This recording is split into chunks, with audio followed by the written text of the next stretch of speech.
Hello, hello. What's up, fellas?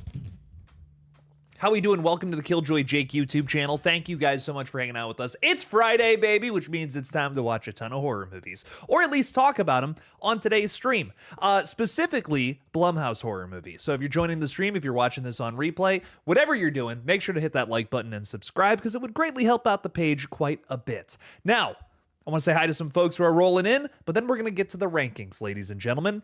My fiance Madison and I have something to do at 5 o'clock, so I know that in the past when we've done tier list streams, I usually will stop and maybe talk about something for a little while. When that play button goes, it's moving. it's moving through this whole stream because we have a lot of movies to run through today, ladies and gentlemen. I've been keeping it a secret all week, but we are ranking 66 different Blumhouse horror flicks today. It may not be every horror flick they've ever released, but I figured some of these are extremely obscure. Like, I'm looking through these and I'm like, I haven't even seen some of these.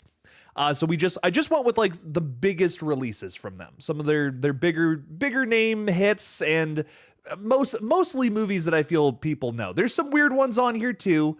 But for the most part, these are their popular horror flicks.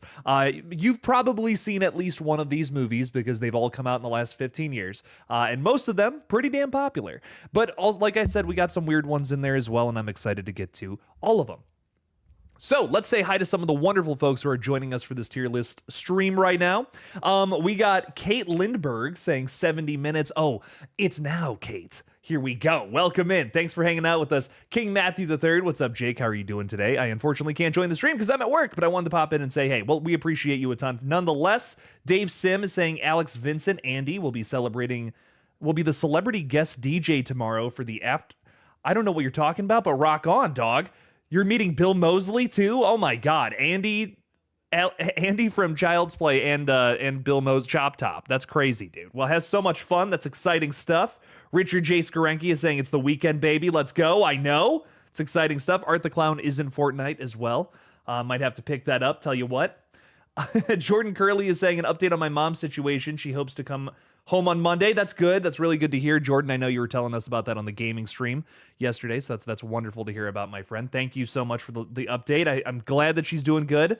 Wishing nothing but good health and wellness and all that fun stuff. Just Jess, thanks for being a channel member, saying first, rock and roll. Love that. First in, you're definitely first in the chat. First in my heart, at least. Oliver's saying this gives me something to watch before the World Series. Is that even going on? I don't even know. Oliver, thank you for being a channel member, though. Thanks for being here with us. Appreciate you. Pat and Jester saying finally here on time. Jake got home from school early enough to join the stream. How's it going, my man? I'm vibing out. I'm excited to talk about these movies.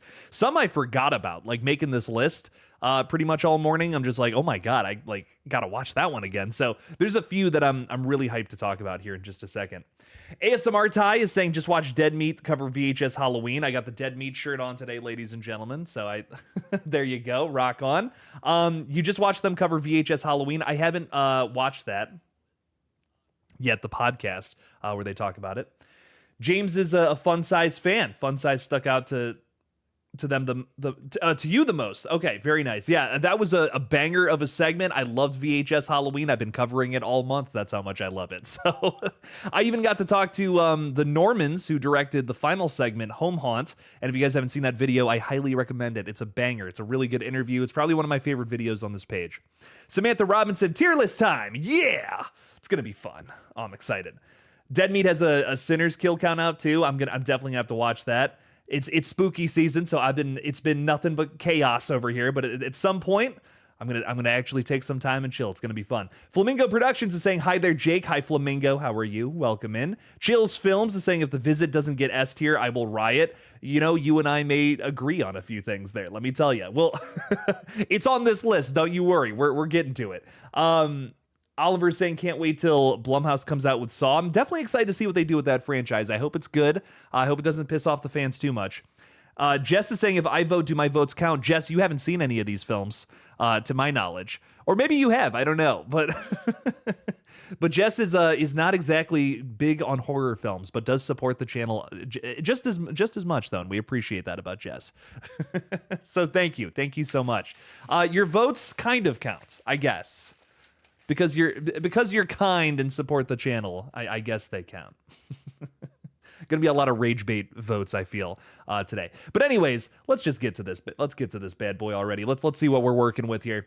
Here's our list. A ton of movies. Some movies you might. I'm curious how many people have seen all of these movies, because there's a lot of them.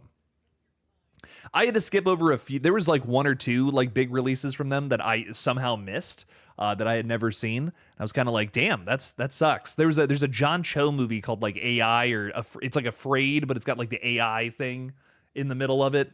Big commentary on AI. Still haven't seen that one. And then there was one other one that I can't even remember the name of, that I was just like, yeah, never seen that, never even heard of that before. Looking through all their releases.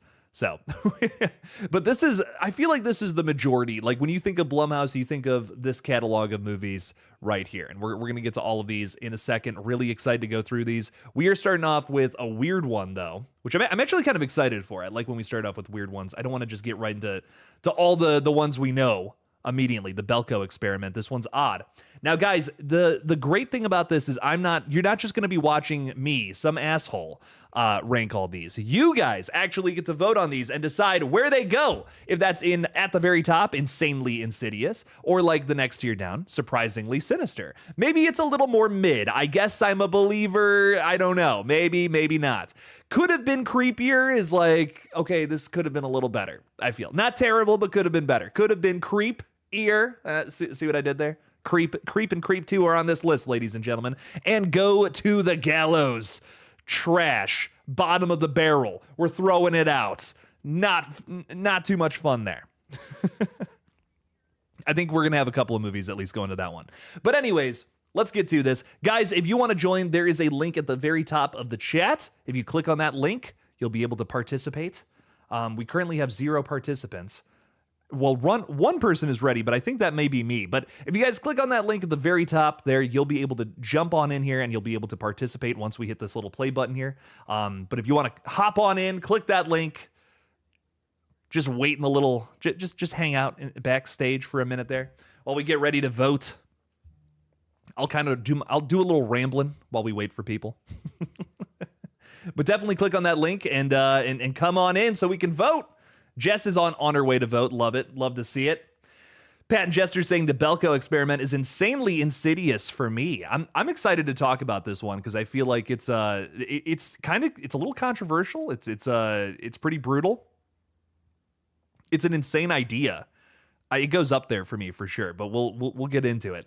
It's a very dark and mean-spirited film, you know, and I think that is totally for some people and totally not for others. Okay, so I was wrong. That 4 people are ready now. I think when I hit play, it'll go to participants. That's what happens. We haven't done a tier list stream in forever, guys. I'm so hyped. Like this is going to be so much fun. It's been a minute. Paula is saying, hi, have to restart my computer. All good, Paula. I'm rambling for a little bit, so you got some time.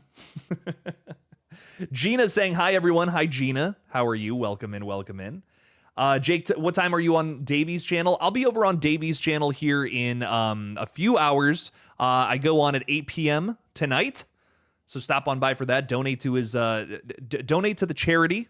It's not. I keep saying it's a charity. It's a food bank. The St. Mary's Food Bank. It's a good cause, you know, helps people get food. These are tough times, so if you can spare anything, that would be pretty damn awesome if y'all could do that. But Davey, I almost wanted to move this stream because I thought that was just so cool. But he maybe he needs a break. He's doing something way cooler than what we're doing here. So give him a watch and definitely stop on by tonight at 8 p.m. I might be there. Who knows? It's gonna be fun though. Really cool that Davey's doing that, and we love him so much. Chills Films is saying, I believe The Visit should have its own reserved tier at the top. Above everything else. The Visit. I love The Visit so much. That is down here somewhere. Yeah, I'm like, I know that's on here. Oh man, we're gonna get into that one. I'm really excited to see how, my list is going to look compared to everybody else's. That is something I'm excited for. I feel like I have a weird take on a lot of Blumhouse movies. I grew up when this franchise was kind of being shot into the stratosphere. So I glaze them a little bit. I got to admit, I think that Blumhouse has fallen off in the last couple of years a little bit, but that doesn't mean they didn't have a great start. And I mean a great start. The first 10 years of this company, I think, were phenomenal, but moving into the 2020s, I feel like trying to recover from the pandemic, there's been a lot of moves where it's like, okay, they were clearly doing this for money, and I hate to circle Night Swim when I do that, and Imaginary, that happens to be on this list, but man, there are definitely some stinkers here from the last couple of years. But that doesn't mean that all these movies suck. They definitely don't. There are I think the majority of the movies we're looking at right now are bangers. But unfortunately, just Blumhouse does have some misses, man. They definitely have some misses, but I'm definitely excited to get into it. Chills Films just got the 28 Years Later Blu-ray this morning. Very exciting stuff. I gotta pick that one up. I'm wondering, I'm kind of waiting to buy them because I'm imagining that they're gonna do something like maybe like a 5-movie box set with all of them, like days, weeks, and then all the years flicks. So I'm just waiting. I'm just going to wait to buy them. I imagine they're going to do something. And with the quality of this franchise where it's at now, I'm just like, yeah, I'm loving this. I cannot wait for I cannot wait for the rest of this trilogy to be out. I want to buy them all. I love these movies so much. 28 Years Later, without a doubt, one of my favorite films of the year. So definitely excited to rewatch. I did rewatch the first 20 minutes of it on Netflix. I just never got around to finishing it. So I'm taking a break here soon after spooky season wraps up, and that's one of the movies I want to watch. So definitely want to revisit that one. And Weapons just dropped on HBO Max today. So that's one I'm dying to rewatch too. Definitely hyped for both of those again. Simba fan is saying, I loved the first Five Nights at Freddy's movie they did. Oh, well, that's on the list. And, Simba, that's a really good point that you're bringing that up. That's kind of one of the big reasons I wanted to talk about Blumhouse today.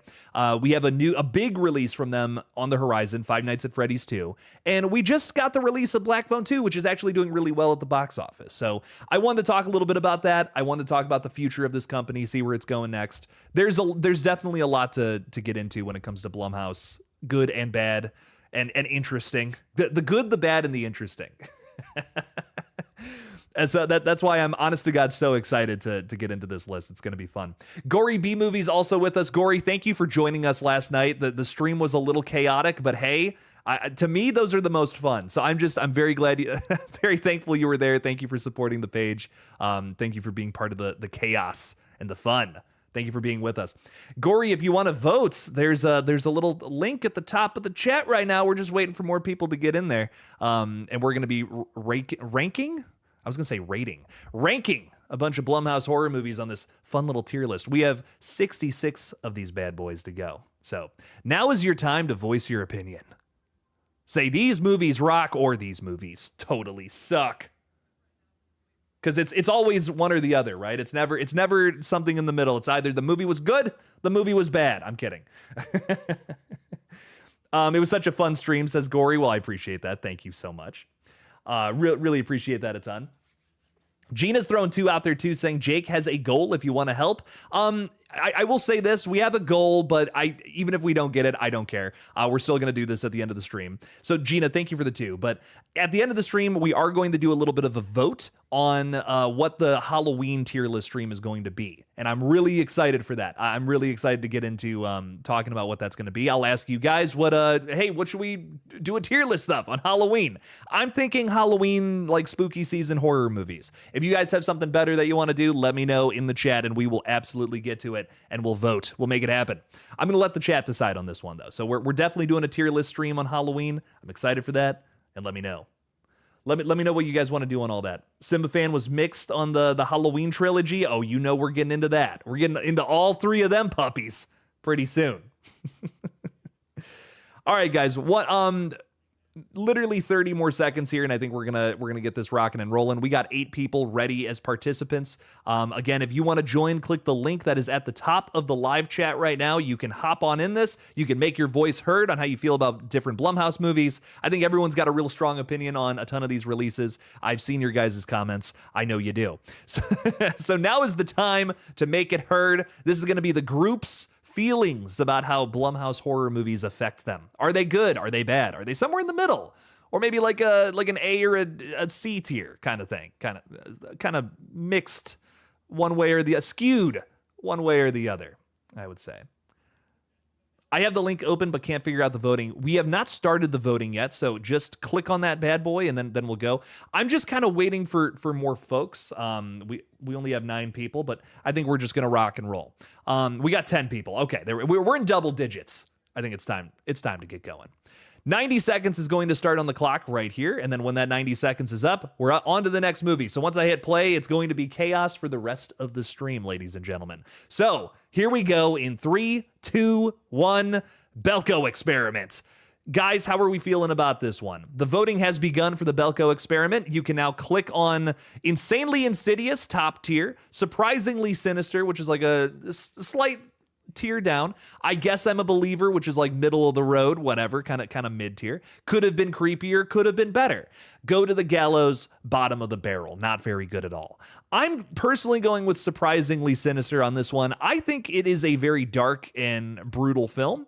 It was a little too mean-spirited even for me. Even as the Terrifier fan that I am, I feel like Belko Experiment, it's a tough one to rewatch because it is just, it's just one of the worst situations I feel ever to be in. Out of all the situations in horror movies we're about to talk about, this might be one of the worst. But I think that's also kind of why maybe some people are really going to love this one. It's a bunch of coworkers being forced to literally kill each other until there's one left.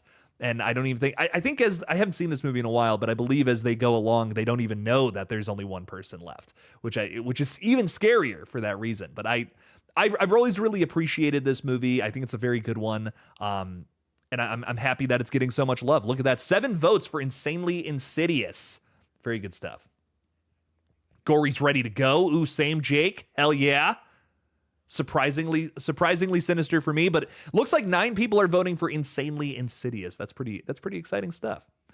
All right, moving on to Woman in the Yard, a 2025 movie. This is a brand new release. I was not a fan of this one at all. I'm so sorry. It's not even the fact that it's kind of like it's a movie I feel like I've seen a million times before. I just don't really feel like this one felt like a very good just start to finish. It was a grief movie that I feel like these are tough ones to make nowadays because there are so many out there that do something very similar to this. I think if you're going to tell a grief story, you got to find a real original way to do it. And I just didn't feel that from this movie. This was one just a movie I felt like I had seen a million times before. It didn't really offer up much new. A bit forgettable outside of a really great performance from your titular Woman in the Yard. But outside of that, I was just kind of whatever with this one. Gory saying if you have worked in an office, it resonates. I can imagine. I personally have not myself, but I can imagine that's brutal if you're someone in that position. Ben Urban, thanks for hanging out with us. Thank you for being here. Appreciate you a ton. Binge with Nick is saying can't vote. I am at work. Sorry, Jake. It's all good. We just appreciate you stopping in and saying hey. Thank you.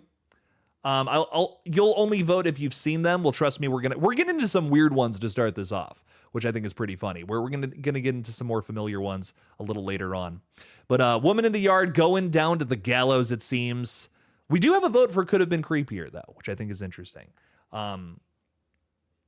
Gory B Movie is saying it felt like it was checking the boxes but didn't have any real vision behind it. Good performances though. I agree. I definitely agree with that. I weirdly feel the same about this movie too. Wolfman, a bit messy, a movie that I really thought I was going to love.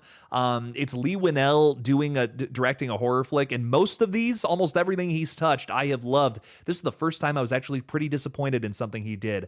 So I'm gonna have to give this a could have been creepier. Unfortunately, I'm shocked by how many Insanely Insidious votes it's getting. That's great though. I'm glad so many people really liked this one. I love the director here. Lee Winnell's fantastic, but this one didn't really work for me. Structurally, it is all over the place. I don't feel like it ever really knew what it was going for, even though I think it does have some great performances, some pretty cool scenes. But man, just not a very good script in my opinion, which is such a shocker coming from Lee Winnell, who in my opinion, I think he has written some of the best horror scripts in the last 20 years or so. So I don't know. Wolfman just did not work for me. Was not really crazy about this one. Gory B is saying, I'm a believer. It was decent. I enjoyed the Wolfman perspective. I agree. There was some great things about this one. Definitely wasn't total trash. I can see being middle of the road with this one. I feel you on that one. Jess is also reminding people that we have a gaming channel. Don't forget to check that out. The gaming channel is doing really good lately, by the way, guys. Thank you to everyone who has subscribed lately. We're streaming a new game called RV There Yet, and it is about driving an RV across campgrounds. It's a lot of fun. If you haven't seen us play that, it is a very fun time. Wolfman was all over the place. We had a vote for every single one. That was pretty crazy. Us, this is like, a lot of people crap on this one when it comes to Jordan Peele flicks. A lot of people say this is the weak link in the chain for Mr. Peele. Man, this is one of my, honest to God, this is the one that I've watched the most from Jordan. I love this movie so much. I think it is a modern masterpiece. It's scary. It's a little silly. It's a really cool concept, and then it has an insane ending. The ending of this movie is the cherry on top. That's just what does it for me. It's so apocalyptic, but also just feels like such an isolated story at the same time. That's such a hard line to walk, I feel, that this movie does a really good job at. Ben Urban is saying Wolfman was very disappointing for me. Jordan saying I'm starting to get the hang of it. Yeah, once we get a few movies into it, I feel like you start to feel it a little bit. Mastermind Killer's also with us. What's up, Paul? How are you? Let's do an old school horror ranking, such as Zombie, The Fog, Halloween, Dead Alive, Black Christmas, etc. We can absolutely look at some older movies. I'm totally down. That would be really fun for Halloween, I feel. Because I feel like we're, Blumhouse, when you talk about this company, you're talking a lot about like just the modern day, a lot of the bigger hits from the last couple of years or so, last 15 years, let's say. But maybe on Halloween we can take a look back, see what else has gone on in the world of horror. I like that. That could be fun. Us makes it to the top. Very nice stuff. Unfriended. I'm just not crazy about. Guys, I love found footage. I'm just not crazy about Unfriended. I'm gonna say I'm a believer. I guess I'm a believer. Middle of the road with this one. It's got some cool jump scares and some fun moments, but I feel like the movie Host from 2020 just did this concept so much better in every regard. Pat and Jester saying I'm not a Jordan Peele fan, but geez, did I like this movie. I love Us, man. Us is a banger. It's a lot of fun. Ben Urban is saying I guess I'll give Wolfman a could have been creepier. Now, if you liked it. Oh no, if you didn't like it, no, just put it where you want to put it, dog. That's the whole point of this. Make your voice heard, my friend. Have your crazy hot takes. Sit on whatever seat you want to sit. A Gory B movie is saying I love that Monster High release dolls of Red and Addie. Oh, I've never seen those. No way. They had a Monster High release of those characters. They had to have had the little scissors, right? Little tiny golden scissors. That would be awesome. That would be wonderful if that was the case. You're also a believer. You nailed it with the comparison to Host, Jake. Yeah. I'll be honest. If that movie, this might be crazy, but if that movie didn't exist, I think I would put this one higher. But I saw Host in 2020, and I'm just like, that was Unfriended, but in every way better. I like the characters better. I think the runtime being shorter added a lot to Host. It was a much scarier film too. Unfriended's got its moments though, so I can't completely poop all over it. Dark Web, a little less fond of this one. Definitely like the first one more. I'm going to say could have been creepier, personally. The first vote, though, was Go to the Gallows, so I don't think there's going to be a whole lot of love for this one. Dark Web, it's whatever, Again, just Unfriended, these two movies. I guess I'm not over the moon about them. I'll watch them if someone wants to put them on. I'm not going to say no kind of vibe. But I'm not, like, over the moon about these, is what I'll say. Oh, they have scissors and a bunny. That's too cute. That is way too cute. I love that. Oh, that's great. Samantha saying opening was too messed up for my taste. Are you talking about a Friended? Yeah, Friended. Unfriended goes to some dark places. There's some like doxing and there's another term and I can't remember it. I'm not that cool and know all the buzzwords, but there's a moment where someone is tricked into, like, police are coming into somebody's house and the police think that there's a shotgun because somebody plays, like, the person running all of this plays some crazy like sound effects through his computer. So that's a really scary scene in the original Unfriended. Dark Web's got like an air of that too. So I don't know, there's some cool things about these movies for sure. I'm also thinking about the movie The Den, if you guys have ever seen that. Very similar to this as well, but also I just feel done better. Dark web energy. That's really scary. This one's a bit all over the place too, but I think it's going to could have been creepier for Unfriended Dark Web. Totally Killer is a movie that I feel like everybody loved and I just was not a fan of. This is like the Disney Channel version of Scream. And like the other thing too is if you've seen the movie The Final Girls, this is just like I'm all about pastiche. I'm all about like taking ideas that have already been done and doing them your own way. But man, this is like a damn near blatant ripoff of the movie The Final Girls. And it's got to go to the gallows for me personally. I am just not a fan of this one. Wasn't crazy about it. The one thing I'll give it is the Max Headroom mask is pretty cool. That's what I'll say. Some good actors and actresses in this one that are much better in other things. You never seen this movie, Paula?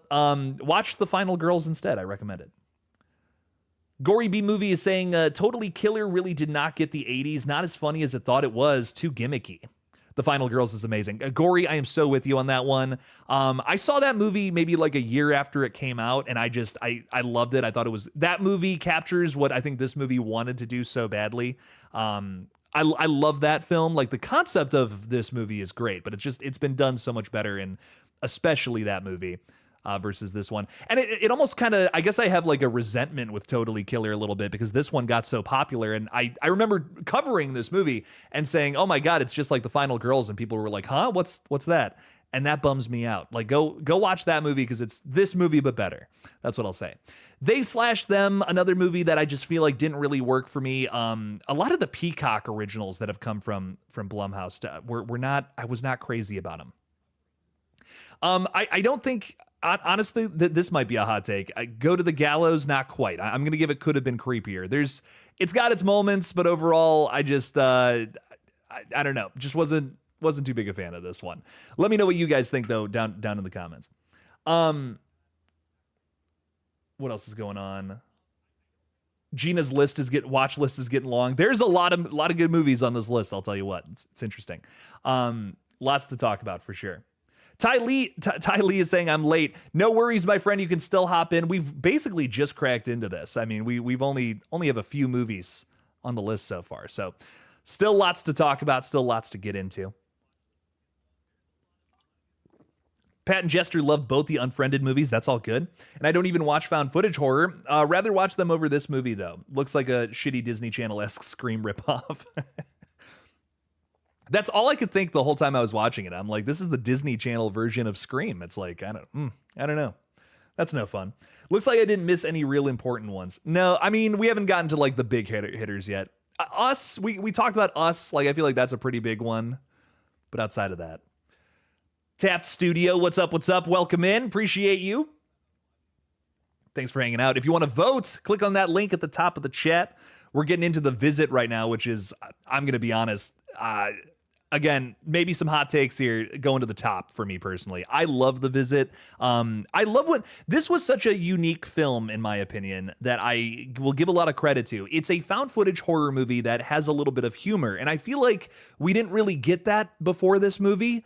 And I don't know, maybe there's better examples, but the first time that I saw a found footage movie that was like kind of funny was this one. I mean, that the kid getting the diaper in the face is fucking hilarious, but on the same side of that coin, the grandma running underneath the crawl space is terrifying. So this movie, M. Night just hits on a lot of different emotions for me. It scares me. It makes me laugh. I think there's an emotional connection I have with the kids too. I really like them. And I want them to survive. I'm actively rooting for them in this movie. This is, I wouldn't say it's a hidden gem, but I feel like it's a little underrated. I love The Visit. I feel like it's kind of diving into some new territory that other movies have very clearly been inspired by. I don't think we'd have movies like Deadstream today without this one, or some of the sillier found footage, like some of the new VHS entries even. That get into some silly territory. I don't think we'd have that without this movie. So The Visit, I'm very fond of. I think time has done a lot of justice to this movie, and I've always really enjoyed it. Gory B Movie saying, I love The Visit, so much fun and very rewatchable. Totally agree. Great movie to come back to many times. Chase the Sloth King. What's up, Chase? How's it going? Glad you're here with us. If you want to vote, make sure to click on that link at the very top of the chat. We are moving through movies fast. So get your takes in, get your votes in, and we'll see what the definitive ranking of Blumhouse movies are. We haven't had a single movie go to Surprisingly Sinister, but that's where I'm voting with The Lazarus Effect. Love this movie. It is I don't know if I want to call it underrated again. I feel like this is a pretty big release, but I love The Lazarus Effect. It's a really scary concept set in a morgue. It's got some really brutal moments to it. This is one I'm due for a rewatch on. I do not remember it all too fondly, but I remember it fondly. I just don't remember it in detail. That's what I'll say. So definitely need to revisit this one for sure at some point. Lazarus Effect also has a ton of big stars in it. I absolutely love Mark Duplass from this one, who would go on to make another movie with Blumhouse, which we're going to talk about a little later. Maybe even a more popular one. So we'll talk about both of those flicks here in a second. Movies that I just found footage movies that I just love. Ben is saying I'm not into M. Night, and I've had the visit spoiled for you. You should still watch it though. Even if you don't like M. Night Shyamalan movies, I feel like The Visit is it's very different for him. It still has like a twist, sure, but to me it's much more about just the journey of that flick that is outrageous. So give it a watch. Trust me, it's very outside of M. Night's comfort zone. Gets into some weirder things. It's a much more contained story. Lazarus Effect should have been longer. I think it needed another 10 minutes. I can hear you on that. I love me a scary possession flick though. I'll tell you what. Mark Duplass is great. He's gonna be at is it Elvira or Elvira? I always forget. At Elvira. I'm just gonna stick with that. HorrorCon this weekend. So excited. Tell him I say make Creep 3 already. I'm loving the Creep tapes, though. The Hunt. This is a movie that I feel like got a lot of bad press for something that wasn't even really present in the movie, so I'm a little more apologetic towards it. I'm going to give it Surprisingly Sinister. I really enjoyed this one. Pretty sick movie that, again, just came out at a really terrible time to release a movie. March of 2020. So The Hunt deserves a lot more love. A Blumhouse release that I thought was a little slightly underrated.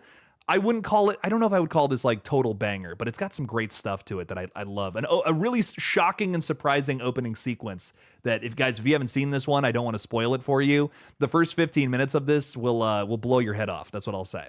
Mr. Arrowverse is saying, hello, what's up? What's up? Your dad watched this movie and he said it was okay. Watch it for yourself and let me know what you think. Tell me what your thoughts are on it though, my friend.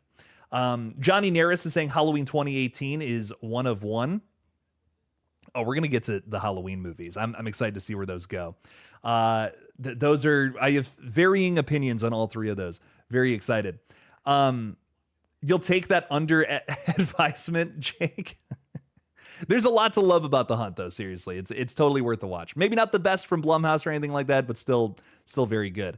The Green Inferno, though, this is another one that I love. Not for everybody. Eli Roth movies, definitely not everybody's cup of tea, but man, this one goes to the top for me personally. It's got a very, very dark sense of humor. It's a play on morality in the sense that here are characters who are trying to do something good and they get punished for it. And I think, stories like that are incredibly terrifying. This is another one like the Belko Experiment for me that it's pretty hard to watch because of how dark it gets. But it does have a little bit of humor to, alleviate that. There's moments of reprieve here. The cannibals get munchies at one point, for instance, which, like, honestly, as dark and gruesome as that scene is, it's hard not to laugh a little bit. So I have always really loved The Green Inferno. It's up there in terms of ranking Eli Roth films, and I don't know, it really works for me. It doesn't. I know, Eli Roth is not somebody for everybody, but this is one that from his catalog I especially like. Taft Studio saying hot take Blumhouse is underrated. Blumhouse is great, man. They've just haven't been, phenomenal in the last couple of years, and that's why they get a bad rap. I really do love a lot of Blumhouse releases. I grew up with this company. I want to root for them, but sometimes they put out haunted pool movies, and I don't know, I don't know what to do about that. I want to love that, but I don't know. Gory B Movie loves The Green Inferno. Great mix of horror and dark comedy with some interesting themes. I agree. I 100% agree. Best enjoyed with barbecue. Yes, absolutely yes. Oh, definitely eat while you're watching that movie. The Gallows, this is a movie that is bad. An objectively bad movie that I kind of like. I'm going to put it in could have been creepier. I maybe am giving this one a little bit too much love, but this scene on the poster, man, is creepy. It's the one good thing going for this film, unfortunately, but like I kind of love watching this one. I don't know. It's, again, objectively not a very good movie, but I just, there are parts of it that I like and that you can see a lot of promise from the filmmakers. So that's kind of why it's, again, I can't put it any higher than that. Even putting it that high, I feel like is crazy, but The Gallows, it's something, you know, it's got some cool stuff to it. This scene right here, this girl is crying and you see like the ghost killer, whatever, just slowly come up behind her. And it is just such a great exercise at building tension in a single sequence, where you're not even doing too much with the camera or nothing. It's just a great setup to a shot that works really well. So I have always really appreciated this film for scenes like this. There's a few other scenes that I feel like build tension really well in this flick. Story's very run-of-the-mill. You've seen a movie just like this before. But I don't know. I appreciate The Gallows for what it is. Could have been creepier. Mr. Arrowverse agrees. It's not a good movie and they should have not done a part 2. Yeah, part 2, though, which we're getting into now, this is a stinker, baby. This is maybe my least favorite Blumhouse movie I've seen, if I'm being totally honest. Big thing about this one is they lose a lot of the cool things about the original. The scares don't land as much. The story feels very forced. I don't know, man. Maybe there's someone who really enjoys this film out there, and much love to you for that, but this one, not for me. Just could not find things that I really enjoyed about this one, unfortunately. Pat and Jester saying Green Inferno was surprisingly sinister. At first, I thought it was going to be an utter cannibal Holocaust ripoff, but surprisingly, it was solid. Yeah, it is without a doubt a love letter to that film. Eli Roth clearly has a lot of respect for that movie, but he's definitely doing his own thing there. I feel it's the same setup in a lot of ways, but it gets into a different kind of story, which is nice. Jess is reminding everybody that we have a Discord where we talk about horror movies 24/7. And also, if you're interested in some of the, maybe you're not getting notifications for the videos. I've heard some people say that they don't get notifications for the streams, for the videos, from all the different channels that we run here. Go to the Discord, because that's another little avenue where you'll get notified of videos, shorts, streams, all that fun stuff that we do on this page. Check it out. Cool stuff in the Discord all the time, baby. And also, we have little areas where people talk not only talk about movies but promote their other stuff. It's fun. It's a nice little cornerstone to talk horror and do crazy things in. The Craft Legacy. This is not the original Craft. This is the Blumhouse sequel. Poo poo doo doo water. I'm just so not a fan of this one. Never been crazy about this movie. I'm shocked. 3 people insanely insidious. This is a 10 out of 10 movie. I'm very shocked. I have never been a fan of the Craft Legacy. I just think it does the original so dirty. I don't know. Not a big fan of this one. I will say an early Kaylee Spaney performance that is pretty cool, and she's gone on to do some really good movies. 5 insanely insidious votes. I am beyond shocked right now. This is a dark horse coming up. What is going on? I don't even know what's going on with this one. I'm blown away. I was not expecting this at all. Man, I just bummed out by this movie. Kaylee Spaney is a great actress who I feel like was in a lot of bad movies up until a few years ago. She finally got into some good flicks. This is not one of them, unfortunately. Alien Romulus, banger. Civil War, another banger that she's in. But yeah, this was a bit of a big miss for me, especially as someone who's a huge fan of the original The Craft. It's basically the 90s The Lost Boys in a lot of ways, but focusing on female characters, and it's great. That original's awesome. This sequel, just not for me. You've never watched you never wanted to see The Craft 2. I just don't think it's very good. I don't think it does justice to the original, so I'm shocked. That's our second most liked one on this list. That's shocking to me. The Bay. This is a little found footage movie that it gets into some really just subtle horror. It's like everyone in this like small town gets this disease, and you start to see the effects of it and how it weighs on the world. I'm going to go in surprisingly sinister, just barely with this one. I don't think it's great by any means, but this is a really fun film. If you haven't seen if you're a found footage fan and you haven't seen this one, I recommend it. Definitely recommend putting this one on if you like body horror and found footage. This is a really good mix of the two. Really enjoyed this one.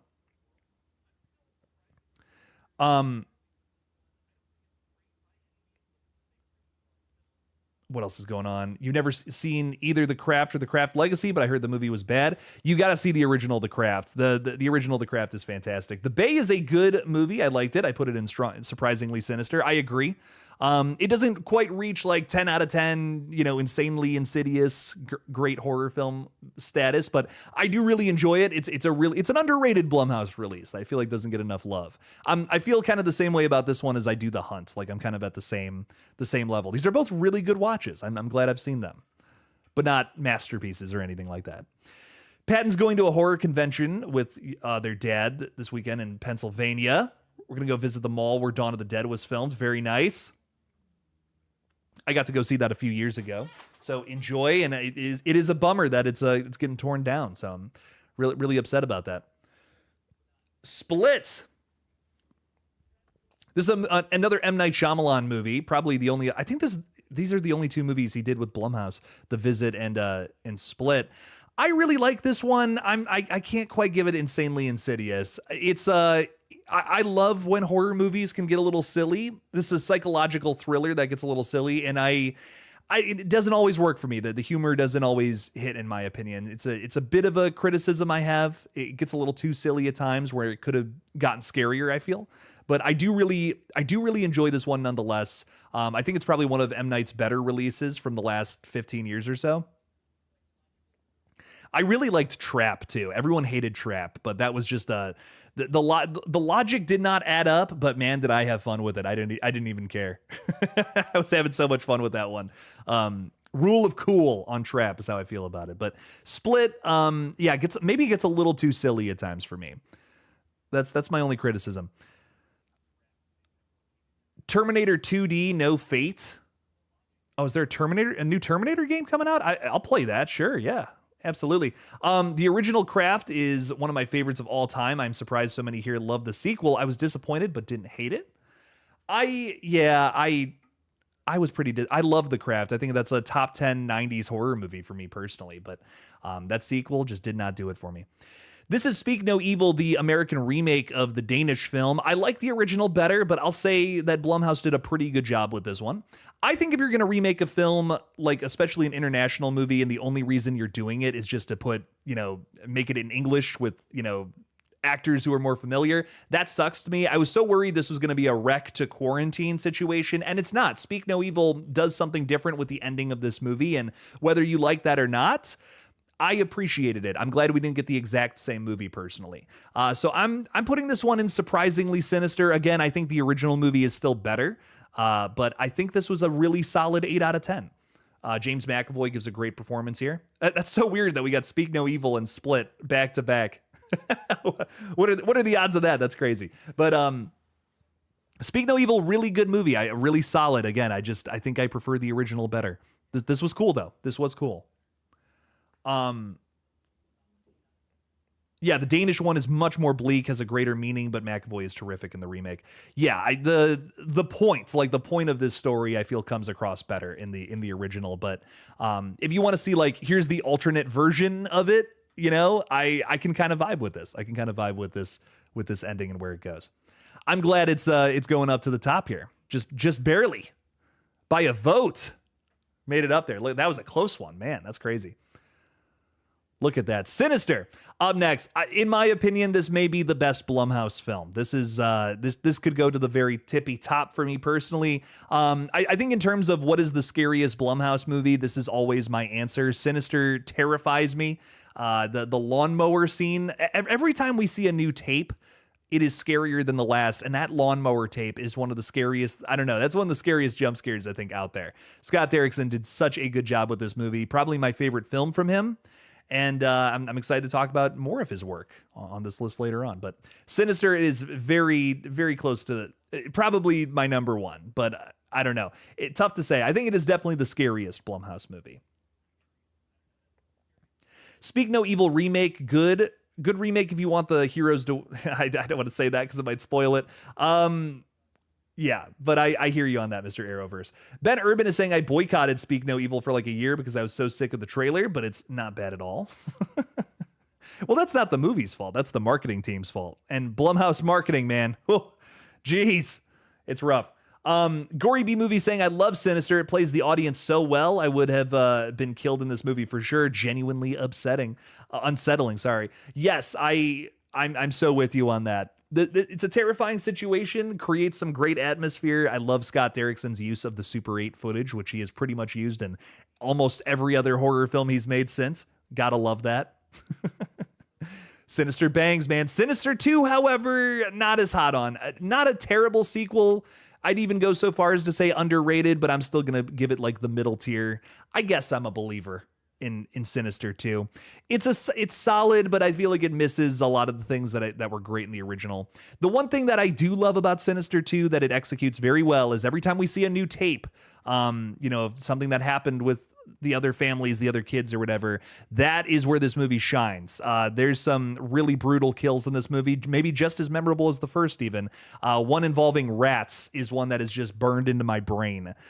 First time I ever saw people die in that way, and it just really fucked me up. So Sinister 2, I'm glad. I can't believe it's going all the way up to the top. That's wild.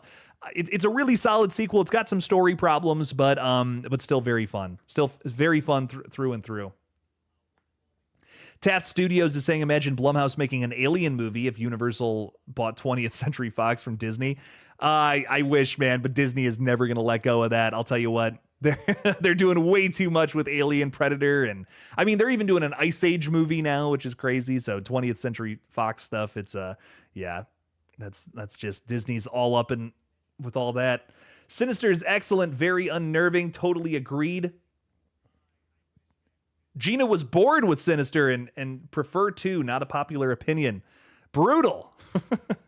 2 is too solid though, man. 2 doesn't get enough love. I'm glad it's getting some love here.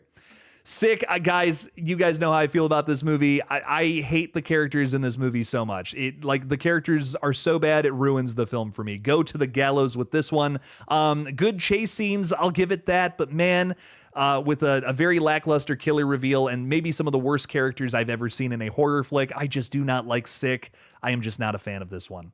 Ty Lee is saying, I like Sinister 2 more than the original. It's better paced. See, that was actually... I guess that's where we differ, Ty. I feel like that was one of my problems with Sinister 2. I didn't like the pacing. I didn't like the story as much. It's not bad. Again, not terrible pacing, but it's a little clunky is how I felt about it. I have not revisited it recently, though. That might be another one I have to go back through. Especially after seeing the Black Phone movies again, I am due for a rewatch of both Sinister flicks. Last time I saw Sinister, I was forcing my parents to watch it. And they were terrified. So I got to rewatch the sequel, Ty. Maybe it is actually better than the first one, and I just haven't seen it in a while. That could be the case. I'm going to give it another shot, though, very soon here. You've never seen Sick. It's a Scream style slasher murder mystery thing, but it's like during the pandemic. I was very frustrated with this film. I don't think I had a lot of fun with it. I don't know, just really illogical in ways that like push my buttons and and it just kind of bummed me out. So Sick, I just personally was not a fan of. Purge election year, although I'm not the biggest like Purge franchise fan, I did not hate this movie by any means. I think it's the second best Purge film. I'm going to go middle of the road with this one. I think it's got some likable characters. It brings back Frank Grillo's character, who I loved so much from Anarchy. That's one that I really love from this series. And it feels like the sequel to Anarchy, I think, in a lot of ways. Kind of how I feel about it. The first Purge movie, it's such a weird excuse for a home invasion flick. Like they just did everything so that our characters couldn't call the cops, essentially. Purge, Anarchy, and Election Year just get the idea down better. There's just so many more interesting things going on in these two flicks that I liked much more. But I'm curious what you guys think about this one. Purge Election Year, the voting is going currently. We have 63 participants. Is that right? That's crazy. I think it's people who have come in and out, but that's still nuts. 63 people have voted in this. That's awesome. Oh man, I'm gonna butcher that. Platine Phoenix saying Sick was amazing. It will age so well. Will it though? I don't know. Sick was inaccurate to something that like just happened. Like that's my problem with it. Like they got a period piece wrong from 2020, and I'm just like, dog. How do you mess? Like, if you mess something, like, listen, if you set your movie in the 1800s or something like that and you get something wrong, no one's going to bat an eye, but we all just lived through that. And they get a lot wrong, which is a problem. Purge Anarchy, this one I like a little better than Election Year. I'm gonna go with Surprisingly Sinister. It would just barely make that for me again. I'm not really like in love with the Purge movies, but this one was really solid. Definitely my favorite from the whole franchise. Some great kills, great characters. Again, Frank Grillo adds so much to this franchise. He basically made me like this franchise, where I was just kind of like whatever with it after the first movie. But man, Purge Anarchy totally rocks. Is my favorite from the whole franchise. Queric V is saying they are so entertaining. They're fun movies. Yeah, I agree. They're cool. Nothing that I'm like over the moon about, but I definitely still do like this one. It's a fun watch. I've seen it a few times now. Purge Anarchy. You gave up. We're moving pretty fast with these, aren't we? I think we're gonna need to take a break here in a second. Once we get to 33, we'll hit a little pause because we are moving pretty fast through this. This is a fast paced little thing happening here. Am I the only person who loves the Purge franchise? I don't dislike it. I definitely don't dislike it. I just don't know if like love is a strong word. And I don't know if that's how I feel for it, but they're good. They're cool movies. They're fun. They got some fun kills and a crazy little story going through them. So it's some good stuff. The original Purge, this is probably one of my least favorite from the whole franchise, which I don't know if that's a hot take or not. I think this has maybe like the best cast, but again, it's just a home invasion movie. And the whole time I'm watching this movie, I'm just thinking to myself, man, this is such a cool concept. I want to know what's going on in the rest of the world. And thankfully, the sequels answer that question, but this movie just, I don't feel really does. So I'm going to put in could have been creepier. I feel like this is like definition of could have been a better flick. You had all the right tools to make something really cool, and I just never been crazy about this first one. I think it's just okay.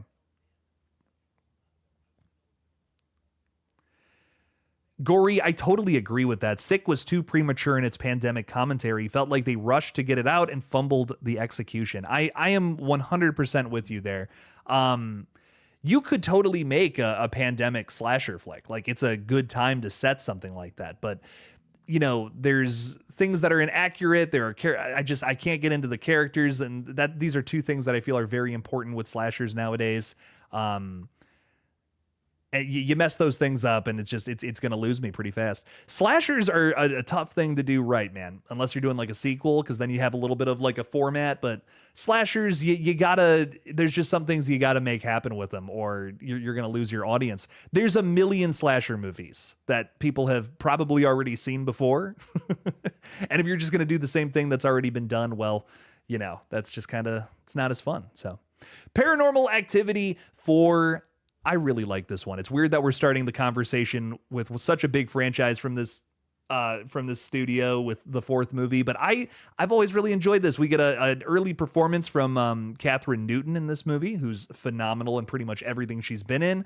I don't know, maybe I'm clearly in the minority here, but Surprisingly Sinister is where I'm going to put this one. I just love I was going to say Patton Jester. I read that. Hang on, reset here. I love the Paranormal Activity movies. I bought the box set the moment that came out. These are a ton of fun. Another franchise I grew up with. I remember they came out like every fall. It was a event when these came out, and we would go see them. So I just I love I really love the first four. I love the first five, and then they get kind of weird. But those first five movies, I could put them on anytime. Really enjoy them. Patton Jester saying the only Purge film I don't love, I might give it a 7 out of 10, but still I don't love this movie as much as the others. The first one, yeah. I feel you there. Man, PA4 is going to the gallows. Brutal, fellas. I thought this one scared the pants off me the first time I saw it. It's got some gimmicky scares. Like, dude, they reference the Xbox Connect. I don't even care, man. Dude, this movie's so much fun. Brings me right back to my childhood. Paranormal Activity 3, also surprisingly sinister. I definitely like it better than 4. 3 is, I think a lot of people would say 3 is arguably the best one. There's some really great scares here. It is a period piece. We're going back to the 80s in this one, which I think is sweet. And I honestly, I think some of my favorite moments from the whole series come from part 3. So Paranormal Activity, that original trilogy is banging. Part 3, I feel like this is the one that feels the most like a VHS segment in a good way. You just get that nostalgic like look. I feel like it's got a little bit of poltergeist energy to it in this one, which is fun. But yeah, PA3 is great. I don't know. Danny and I saw this on our honeymoon in Hawaii. That's one. I think you're talking about Paranormal Activity 4. That's awesome. Oh my God. I can't even imagine watching these movies in Hawaii, like in paradise like that. That's wonderful. I was disappointed that 3 and 4 didn't give more answers. The first two set up some really interesting lore. Part 2 is my favorite. I totally agree. Honestly, I feel like 3 and 4 almost feel like they're spinning their wheels a little bit, even though it kind of feels like there's forward progress, even though there's kind of not, right? Like Katie shows up in that fourth movie, kind of, but it's just like, but why? You know, what's even happening here? I agree, though. Part 2 is without a doubt my favorite from the series. Part 3 also very good, and I understand why a lot of people I've talked with a lot of people who love this franchise, and PA3 is one I commonly hear as being the favorite, but Paranormal Activity 2, baby, that's going to Insanely Insidious. This is definitely my favorite from the whole franchise. I just noticed 3 is up there. I thought 3, I didn't think 3 made it up there. Nice. Love to see that. Paranormal Activity is one of the series that built Blumhouse. You know, we wouldn't have what is basically one of the biggest companies making horror flicks right now without this series, without a doubt. So you gotta love some Paranormal Activity action. It's not for everybody, but it was kind of like one of those franchises that just kind of took over for a little while. I wish we could get more of these. It's kind of, I think it's a weird rights situation, if I'm not mistaken, because now that Blumhouse is like owned by Universal, I believe Paramount was the distributor for these flicks. I don't know what's up with that. I don't know if that's kind of like a difficult situation or not. They made a Paranormal Activity movie that's over on Paramount Plus, and I liked it personally. I thought it was good. It didn't really feel like a Paranormal Activity flick. Just kind of felt like it was basically just a just a found footage movie, but it was cool. We'll talk about it later. But PA2 definitely got the scariest stuff. And in terms of pushing a plot forward, this movie is such a unique sequel in that sense. It's great at world building. The entire first movie takes place in the middle of this one. So this is not only a prequel, but also a sequel. And it's a really unique way to continue a franchise. This is when I really got on board with this series, was this sequel. And I also love Paranormal Activity as well. But I actually, 2 is my favorite from the whole franchise. Love this original one. Very terrifying fucking shot in the bedroom here. I'm still going to go Insanely Insidious with this one. Because again, you wouldn't have this entire company basically without this movie. This is also like a record-breaking film. I mean, they made this movie for dirt cheap, absolutely no money, and it turned some record profits. So that is pretty damn cool. I believe it, if I'm not mistaken, it's like the most profitable movie of all time in terms of like percentages, not by like how much it actually made. Because I think it had like a $15,000 budget that they threw like $150K at for like VFX cleanup or something. And then I think it went on to make like 186 million or something like that. So this is a wild situation of a film. Sean P. Tattoos is saying, hey, Jake just got done doing some juggling shows. And you're just, every time you come in here, you tell me the coolest shit, Sean. You're juggling, you're tattooing people. You're probably juggling and tattooing someone at the same time right now. You're way too fucking cool, Sean. I love this. Now I'm here and you heard me right. I'm a tattoo artist and a juggler. I guess I did. My eyes are not deceived. I can't even believe this. That's amazing though, Sean. So much love to you. You're the coolest guy out there. I can't even believe this.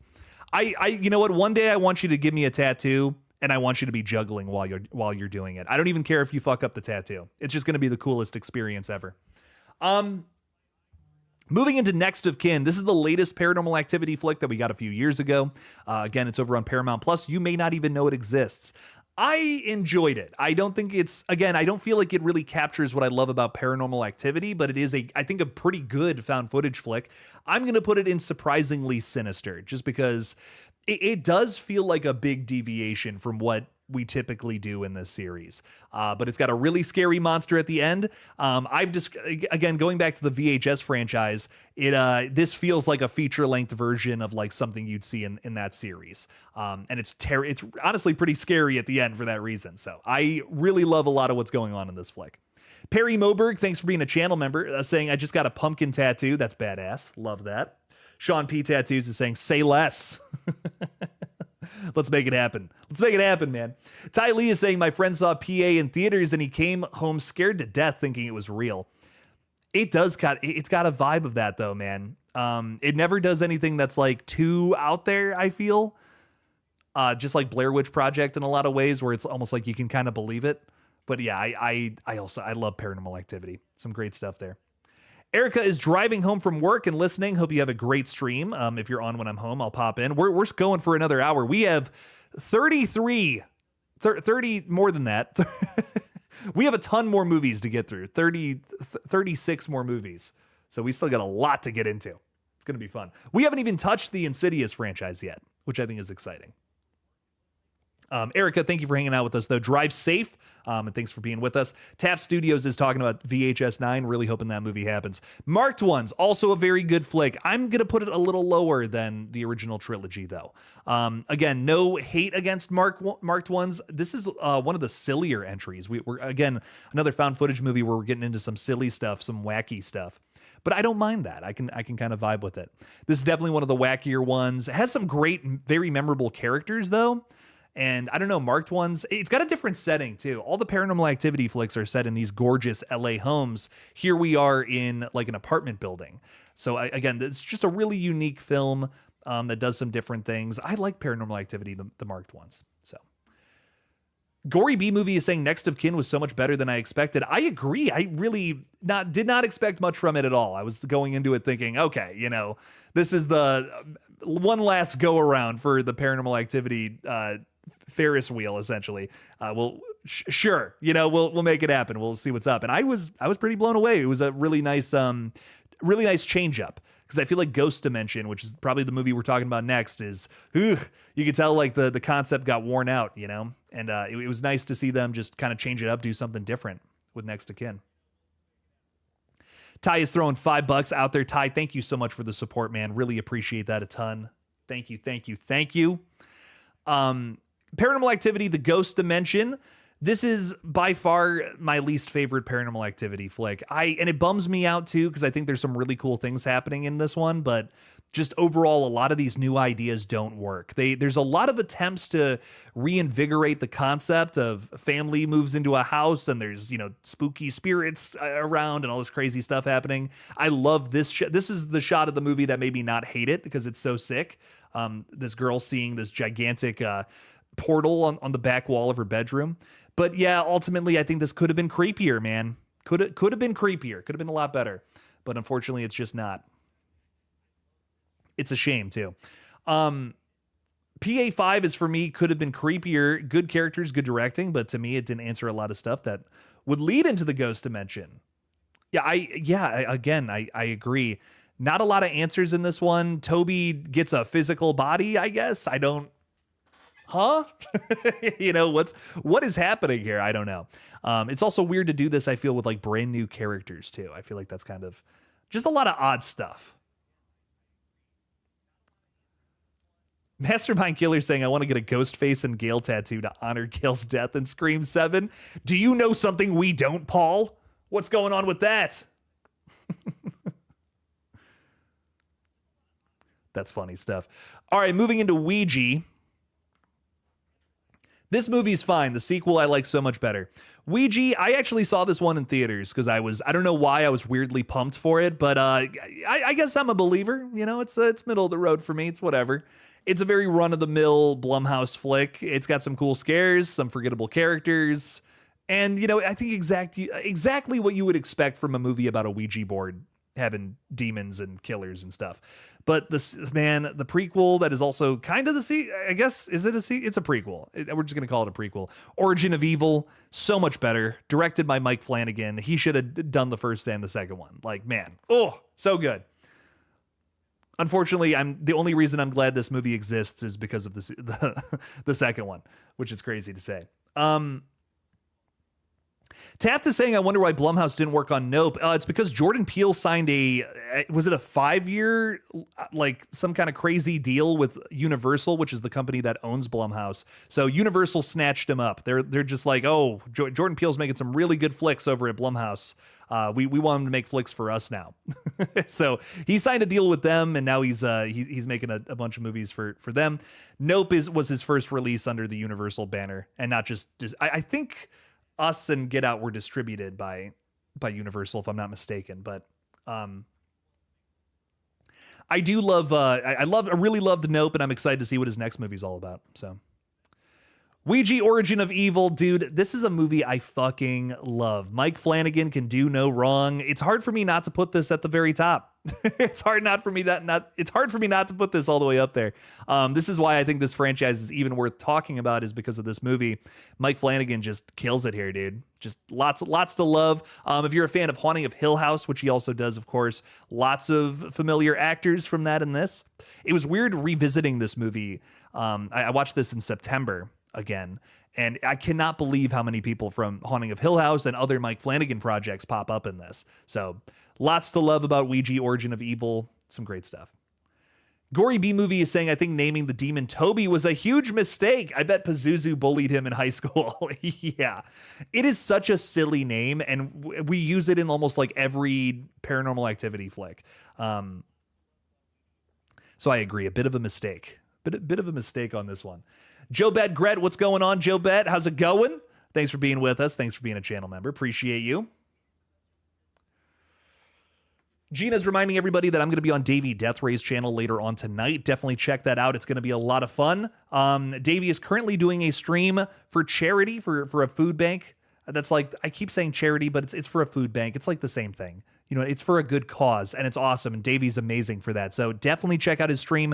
He's going live for 10 hours straight. Guys, I need a nap and an Advil after I do this for 2 hours. So he gets a lot of love and respect in my book for doing a 10-hour stream of just straight talking horror. That's crazy. Love him for that. Oculus, another Mike Flanagan film. It's about a crazy, scary mirror. And hey, guys, if you liked The Conjuring Last Rites, this movie is that, but so much better. Oculus bangs. It's Karen Gillan doing horror. I know she loves horror so much. A lot of people know you probably know her as not Gamora, Gamora's sister, who name I can't. The blue chick from Guardians of the Galaxy. That's who you probably know her. Nebula. It just hit me. She's phenomenal in this, though. She has also directed her own horror short, which I can't think of the name of, but I remember it being very similar to the vibes of this movie. Oculus is a bit of a hidden gem. I feel like I don't hear people talking about this one too much. Love it. Great scares. Lots of, if you liked Smile 2 and how there was like a lot of deception, you know, characters who thought something was real and it wasn't. There's so much of that here in Oculus that I feel is done very well. So lots of good stuff, man. Oculus is a terrifying flick. It slaps. Gory B Movie is saying, I love Oculus. So creepy. Oh, Amy Pond from Doctor Who. Oh, okay. Yes, this is one I got to revisit. I think I have this one on DVD, and I've just never watched it. I saw it on some streaming platform a while ago, and I just never watched my physical copy of it. So one of these days, man, one of these days.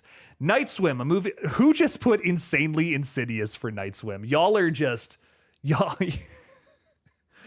trolling right now. This is Go to the Gallows, baby. The haunted pool movie. Oh, man, what happened with this? And you know what? Here's the thing. If you're going to do a haunted pool movie, why is it about baseball?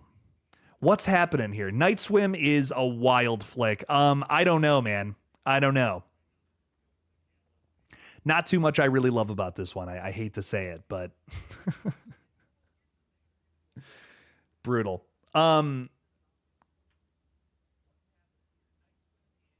I would be a great kill count host. Oh my God, I would love to do that. That would be so much fun. I'm repping the dead meat shirt, man. Maybe Zoran will get busy with something and he'll let me do a kill count game or something. That would be great. Andrew Bowser did a cosplay of the pool from Night Swim. That's pretty much the only good thing about the movie. If you want to see an aquatic version of Insidious Chapter 2, here it is, baby. Night Swim. Yeah, this movie's rough, man. I don't know. Blumhouse has had a lot of movies recently where they're just kind of copy and pasting things from the Insidious franchise, but like with another element. This is one of those. I don't know what happened here, man. Night Swim, such a weird idea for a movie. Not very good in my opinion, but crazy. Ma, this is in my humble opinion, this is like a so bad it's good. I can have a lot of fun with this movie. It is very over the top and very silly. And I think Octavia Spencer is just giving it her all. I've really only ever seen her in stuff where she's like very serious. I'm going to go surprisingly sinister. I don't even care. I've always seen her in stuff where she's like playing more dramatic roles and she's always just killing it, giving these amazing performances. And then here, I feel like it almost feels like she's goofing off. And I say that in like the best way possible. Like this is such a fun movie and they're making a sequel to it. I will be there day one. I will be in a suit and tie for Ma 2. Opening night Thursday previews. Like this movie's outrageous, man. It's Octavia Spencer and she's given a bunch of like alcohol to kids and the kids start finding out she's a bit of a weirdo. She's a little sinister. So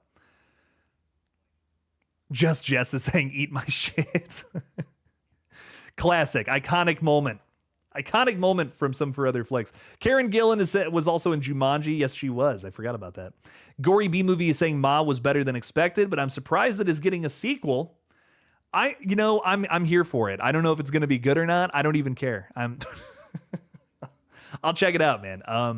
I love me some popcorn, just turn your brain off and have fun with them kind of movies. And that's what this is to me. So I'm here for it. Megan, the original Megan. I love this flick. This was a big surprise. I went into this movie thinking I was going to hate it. I remember when the TikTok dance went viral and I'm just like, oh man, this is going to be, just absolutely mindless. Not a whole lot going on here. Just devoid of thought. Here's just this doll running around dancing and maybe scoring some kills too. I was pretty surprised by Megan, man. I'd go so far as to say that in terms of Blumhouse releases, this is maybe one of their most important. So I'm going to give it an insanely Insidious, maybe a hot take, but this movie cracks me up. It's got some great character work. It's got some really sharp commentary. Megan was a big surprise. I did not think I would like this movie at all. And I ended up coming out of the theater saying that's a top 10 of the year for me. And it was top 10 from 2023. Really shocked by that. Really, really shocked that I am such a big fan of this one. Mastermind Killer throwing 10 out there. Thank you so much, Paul. Greatly appreciate the support. I'm going out on a limb and predicting Gail's end in Scream 7. Her arc will go from selfish to selfless. She will sacrifice herself to save others. My thoughts, I love that, dude. I'm going to get through the voting of this, and then I want to give this my time, my thoughts, the light of day, one might even say. Let's get all these Megan votes in real quick here. We got 5 seconds. Make sure to vote on Megan. How are we feeling about this one? Okay. Well, let's see what the next one is. Okay, Megan too. Cool. We'll let that hang for a sec. Mastermind Killer, though, I totally agree. I feel like it would be the best way to close out her arc if she sacrificed herself. Because here's the thing with Dewey. It was expected. Dewey is a character who would throw himself in front of the knife for anybody. That's just the kind of character he is. That just cements that character for the guy that he is and who he was. For Gale, it shows a completion of a transformation. And that is a totally different thing for that character. So if she were to throw herself in front of a knife and save Sydney or her daughter or something, I think that would actually be pretty awesome and would maybe even be more emotional than Dewey's death. I would go so far as to say. So with the right execution, I feel like this could be a great way. I froze the voting just for a moment here. I'm so sorry, everybody. But yeah, Mastermind Killer, dude. I personally would love this. I think I would love to see this. If I'm being honest, I think it would be a lot of fun for Gail to to sacrifice herself. That would be fun. But I like these ideas. Let's see what happens in Scream 7. We only got a couple more months, and I think a trailer is on the way here in the next couple of weeks. Paul, thank you for the $10. Thank you for supporting the page. I greatly appreciate you. Let's do Megan 2.0 now. All right, resuming the votes. We just hit the play button again. They are moving. What do we think about Megan 2.0? Guys, this was a bit of a disappointment. I couldn't help but go in with some high expectations after how much I liked the first Megan. And I'm agreeing with this first vote out the gate here. Could have been creepier. Just was not really, kind of threw out all the horror elements in general. It still had the funny stuff, which was cool. But I just missed some of the crazier kills and scary stuff. I don't think Megan needed to be a good character. If I'm if I'm being honest, I wasn't crazy about that, but I don't know. Megan 2, I don't think it's like the worst Blumhouse flick ever. I wouldn't put it at the very bottom. Still has some decent things going for it, some remnants of elements about the original that I liked present here, but overall, it's whatever. Black Phone 2, Danielle, where we are Danielle Kenshin. Danielle, man, I'm terrible with names. I'm so sorry. I'm really excited to talk about the Black Phone. We're going to get into that a little later on here. I did a review for that movie early last week before it came out. I was really thankful that I got to see that one early. And I overall did enjoy Black Phone 2. I don't think I liked it more than the original, but it is a very fun watch. And I'm excited to see where it ranks here on this list. So we will absolutely be getting into some more of that later on. But if you want to vote in this little list, click on that link on the top of the chat here. And you can make your voice heard on how you feel about these crazy movies. Invisible Man, guys, this is like a best of the decade for me. I love Invisible Man. This blew me away the first time I saw it. I feel like in terms of movies that deal with relationship trauma, this is like one of the very best that I have personally seen. Invisible Man, it rocks. One of Leigh Whannell's best directorial efforts, without a doubt.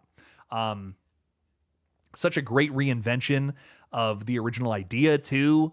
Elizabeth Moss is amazing and so well cast in this role. I have nothing but good things to say about this movie.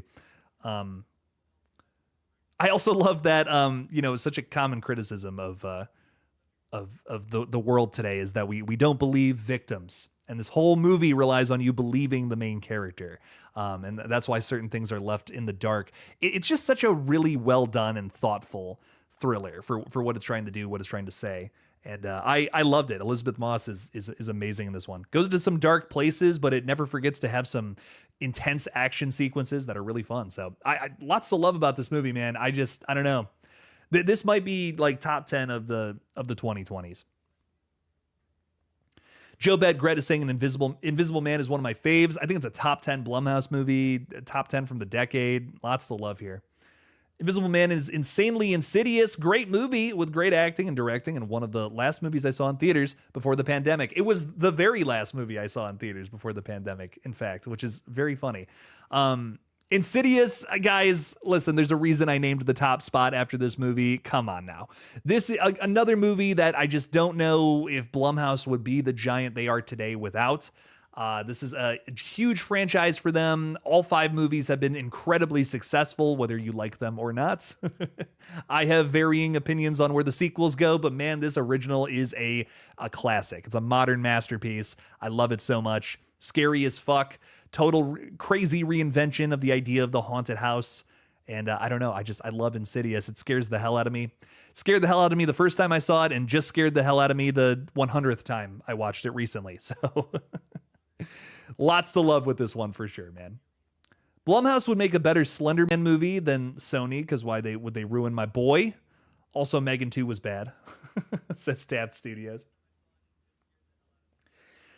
That Slender Man movie was bad, but I kind of had a fun time with it. Gory B Movie is saying not a fan of Insidious, takes itself way too serious for having a villain that looks like Darth Maul and listens to Tiny Tim. Tiny Tim, if you listen to Tiny Tim, though, that's kind of scary to me. Like, that's that's a scary quality to have. I've always loved the reason they picked that song is because Tiny Tim actually had a heart attack and died performing it. So it's kind of a cursed song in a way. It doesn't just sound scary. It also has some scary backstory behind it. Insidious: The Red Door. Man, this is probably the worst from that entire franchise. But I'm just such a sucker for this series, man. I don't know. I think I might. It's got some good scares in it, though. I'm really on the fence about this one. I'm going to say I guess I'm a believer. I'm going to glaze it a little more than it deserves.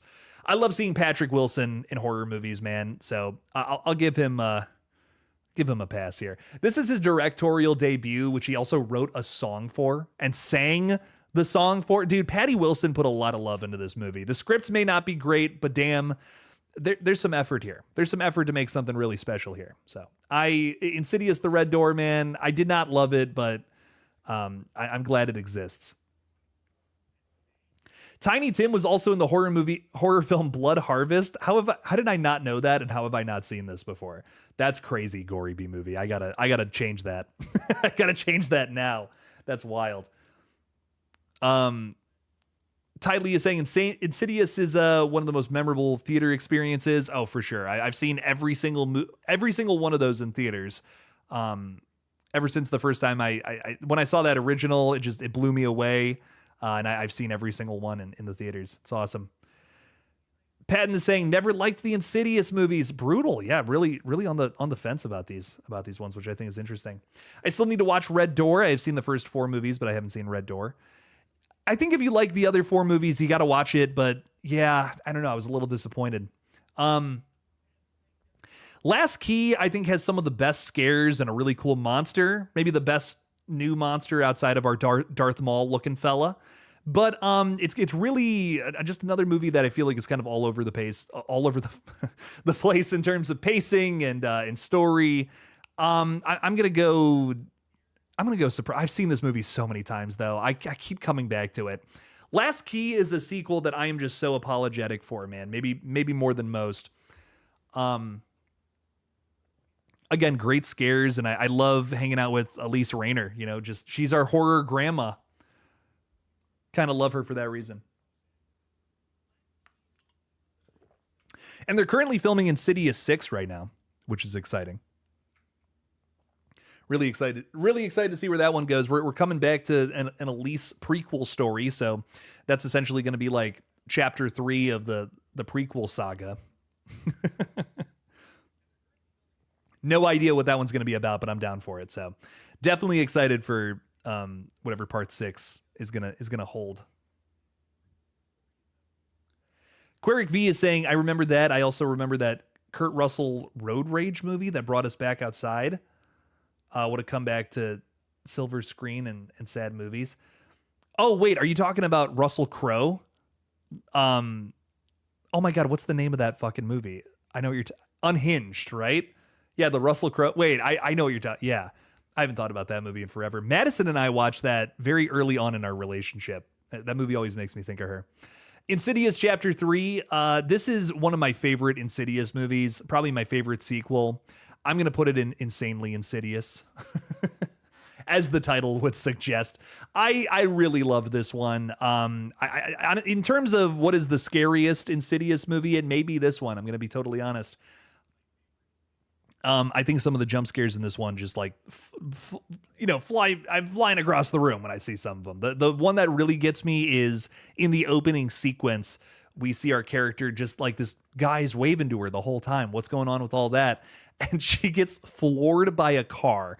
And it is so fucking, every time I see it, I still jump just a little bit. It is so effectively terrifying. The opening sequence of this movie is just so impressive.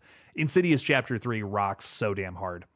I'm really inspired by this film. I think this movie does such a good job at showing you a character who's in a pretty good, like a pretty decent spot in life, whatever, not doing great, not doing terrible. And then she just has this life-changing event that kind of pushes everything into motion. It's a great way to start a movie to keep you engaged because, man, you immediately like this character, Quinn Brenner. I don't know, just love what they do with the character work here. The scares are awesome. Insidious Chapter 3 rocks. Chapter 2 is a bit of a swing for the fences. They really just try to do anything to make a sequel to the first one. I don't know if I like Patrick Wilson being possessed this whole movie. I don't know if it all works for me. if I'm being honest, but I still do love Insidious Chapter 2. It is a James Wan movie through and through. One of the way this movie starts, one of the first shots is this insane zoom in on this interrogation room with Rose Byrne's character. And like, man, if you know James Wan's cinematography, this is the most like James Wan shot ever. And I love it. Oh my God. Every time I see it, I'm just like, fuck yeah, we're in a James Wan movie, baby. Hard for me not to put this one, I'm going to say surprisingly sinister. I'm sorry. Patrick Wilson chasing the family around the house at the end. I know it's supposed to be scary. It's just kind of silly to me. I don't know if it works. I feel bad about that. But yeah, I don't know if this one gets my top spot vote. I still do love Insidious Chapter 2, though. I can't say I don't. But I think 1 and 3, those are my movies from this franchise. Yeah, we're getting pretty close to the Halloween flicks. Those are coming up here soon. Definitely excited to see where everybody ranks those. Everyone's got a different take, I feel,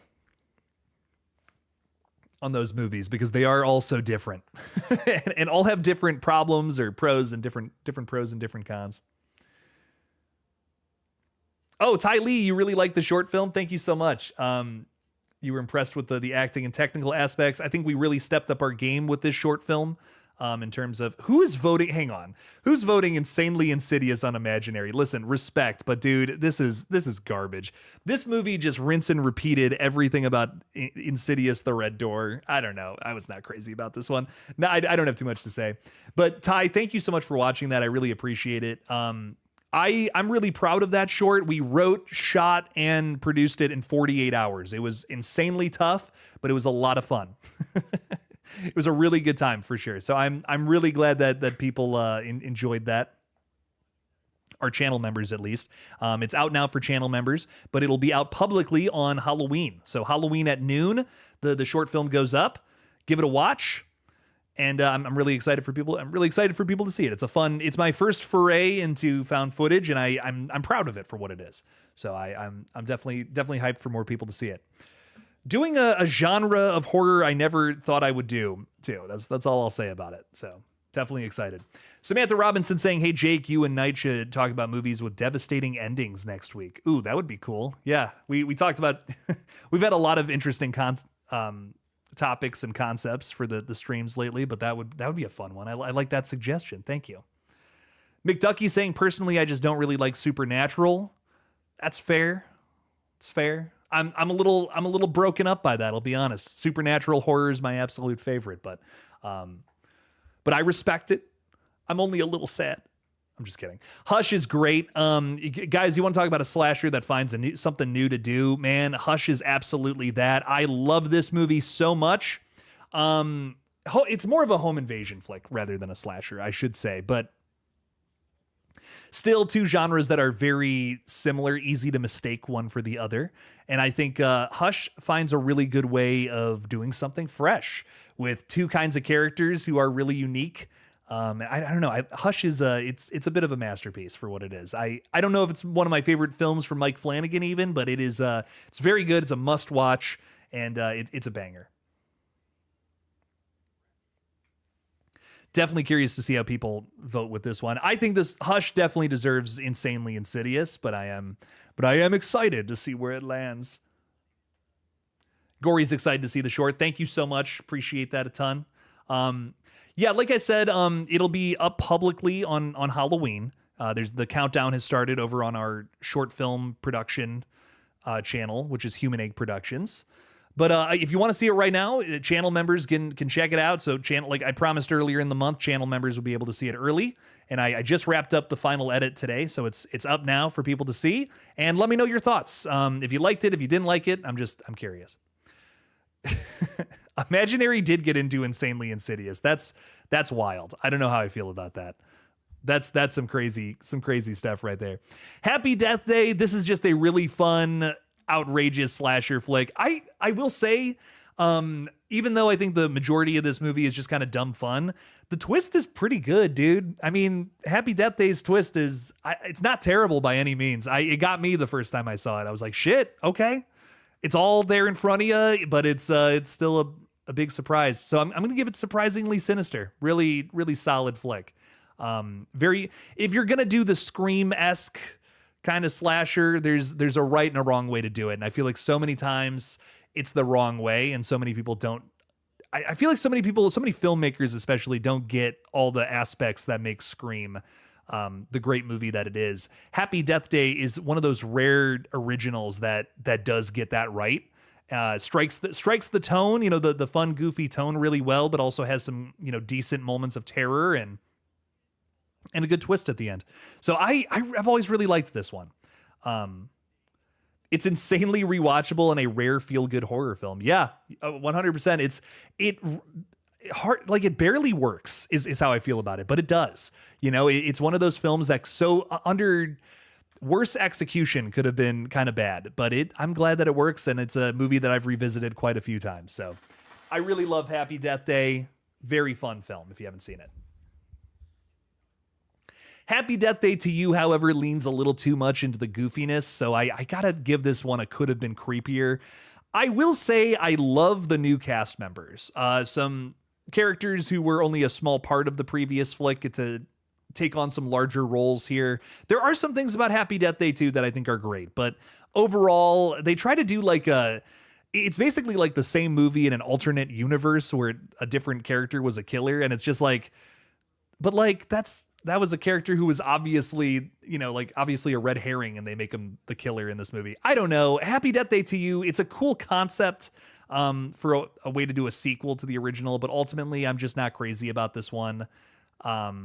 I don't know. I think it shows that the miracle that was the original was a tough thing to execute the right way. So this one didn't work for me as well. 47 movies in, and I haven't seen a single. You haven't seen a single one of these, Jess. Jess, you would like the Happy Death Day movies. These are just fun. They're not scary. They're just goofy and silly. You could stomach these, I think, for sure. You really, really, really like the Happy Death Day movies, Pat and Jester. Yeah, these are fun, man. These are really, really fun watches. Put them on with some buddies, make some popcorn, throw these on. They're a good time.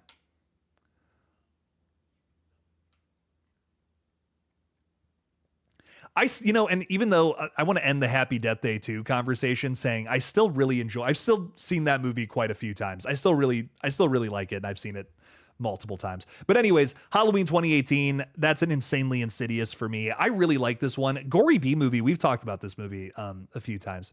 Halloween 2018, I feel like it builds off of the original in a really creative way. I was blown away by it the first time I saw it. The audience reaction, I just remember, was over the moon. It's really exciting. Just people were jumping for joy with this one, cheering during the end sequence. When those spikes go over the basement and Michael is trapped in there, I just remember people were going nuts. This is one of the best conclusions to a Halloween film for me personally, and I think that's another reason why I love it so much. This is maybe a hot take, but it kind of feels like a better version of Halloween 2's ending. I don't know, man. I love it. I like it even better than Halloween 2's conclusion. It's awesome. Laurie Strode is a total badass here, and I don't know, man. There's a lot to love about this movie. It's pretty damn cool. Yeah, I was on this. Yeah, your stream about why we love Halloween 2018. I remember. Yeah, that was fun. That was a very good time. Mastermind Killer, thank you so much for the 2. Help Jake make his goal. I was thinking about Happy Death Day to You again. Sorry. Yeah, well, Paul, thank you so much. You're getting us there, and even if we don't get it, it's not a big deal.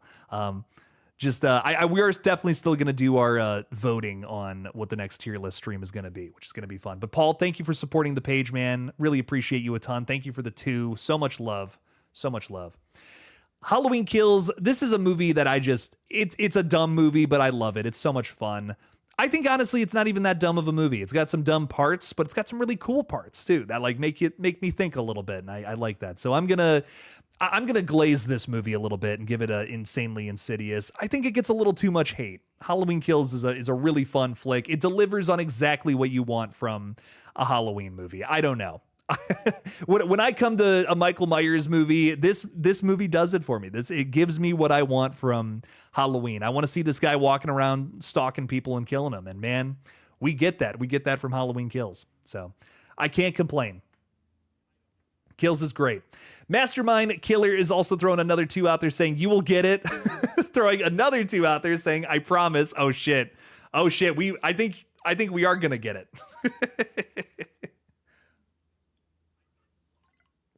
Evil dies tonight. Yes. And who doesn't love that chant? Everyone walked out of the theater for this movie saying, Evil dies tonight. Man, I just wish more people would chant that in horror movies. Paul saying, really, I promise. I'm cracking up right now, dude. I'm losing my mind over here. This is hilarious. Oh, it's surpassed. Wow. I wasn't even paying attention. Halloween Kills surpassed Halloween 2018. Pretty shocking there, man. I love the love. Halloween Ends, though, man. You know, I will say this. The Halloween Ends love on this channel has made me not want to put this and go to the gallows. So I'm going to say it could have been creepier. Look, man, like, I want to like this movie so bad. I have seen it like 5 or 6 times. I'm not kidding. So many people have asked me to watch this movie with them in my friend group. I am embarrassed by the fact that my Halloween Ends review of me just like pissing on this movie is unfortunately one of my most viewed videos. I hate that. I hate that I was so crappy about this movie. Cause it's just a film. Who cares? But man, this is just so not what I want from a Halloween flick. I don't know. It's trying too many. It's too ambitious of a swing. It goes too far into doing something else. And it's just unfortunately not even a Halloween film, I would say. So I don't know. I like Rowan Campbell. I think he's done other stuff that is cool, but Halloween Ends just was not for me. Y'all are making me lose my mind. So Paul is saying, I want to take this from the top here, Paul. You're saying you will get it. Another super chat. I promise. Another one. Really? I promise. Another one. Seriously. Another one. Don't believe me? Just watch. Done. And Ty Lee even threw 2 out there too. Guys, you all rock. Thank you so much for the support. I'm losing my mind with all that. That's hilarious. Thanks for the love, guys. Thank you for supporting the page. Well, we're absolutely doing that vote when we wrap all this up here in just a couple more movies. Guys, Get Out. This is going to the tippy top. This is a modern masterpiece. I feel like Jordan Peele is one of those voices we'll be talking about years and years and decades later. Hate me for this. I don't care. He's a modern John Carpenter. I mean, seriously, dude, with 3 films that are just banger after banger after banger, it's hard not to call him that. So he is absolutely carved his spot out in horror history as a master of the craft. And I'm really excited to see what else he does in the future. Gory P movies, like, I have to pee, but no way I'm missing any of the voting. I'm so sorry. We're nearly done. We're nearly there. We're getting through these movies pretty fast, which is exciting. So Mastermind Killer saying Get Out better go to the top. I can't disagree with that at all. If Get Out was the number 1 here, yeah, that would be awesome. I declined to put Whiplash on this list. I personally think Whiplash is a horror film, but I think other people would not agree with that. That is a Blumhouse movie too, by the way. Whiplash, man, is fantastic, but that's a conversation for a different day. Anyways, Freaky 2020, criminally underrated. Just another great movie from Christopher Landon. Captures that same energy, things I like about Happy Death Day. I don't like it as much as Happy Death Day. I definitely like that one more, but Freaky is a very solid watch. And it's all because of Catherine Newton and Vince Vaughn's performances. They are just at the top of their game here. It's a surprisingly sinister. I think it also has better kills than Happy Death Day. So that's another argument for which one's better. Well, yeah. I'll have to do a versus video on these two, man, because these are both very similar flicks that I think we could have a whole debate on. Oh, you haven't seen Whiplash? Gory B? Oh man. I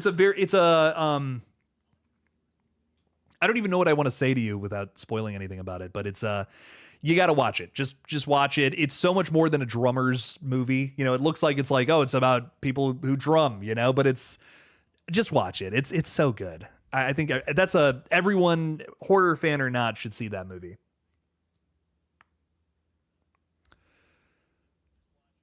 Love that Freaky's going all the way up there too. Pretty exciting stuff.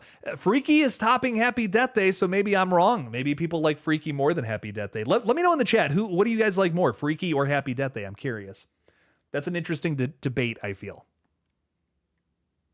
Ben Urban is saying Whiplash is totally horror. I think it totally is. I should have put it on the list, honestly. Forever Purge, man, this was a rough watch, and I was so back and forth with this movie. The whole time I'm watching it, I'm like, there's things I'm liking, there's things I'm not liking. It was such a 50-50, like throwing it back and forth. It was throwing it back. The Forever Purge just threw it back, man, and it was too much. But I'm kind of with you guys. I think I'm going to go to the gallows with this one, unfortunately. I like it, but man, it's just not great.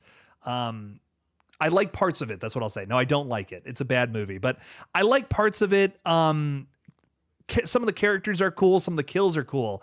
Some of the scary, people wearing masks and shit are crazy. I think the commentary is really sharp, but man, I don't know. This is a really clunky horror film. It's a little too long.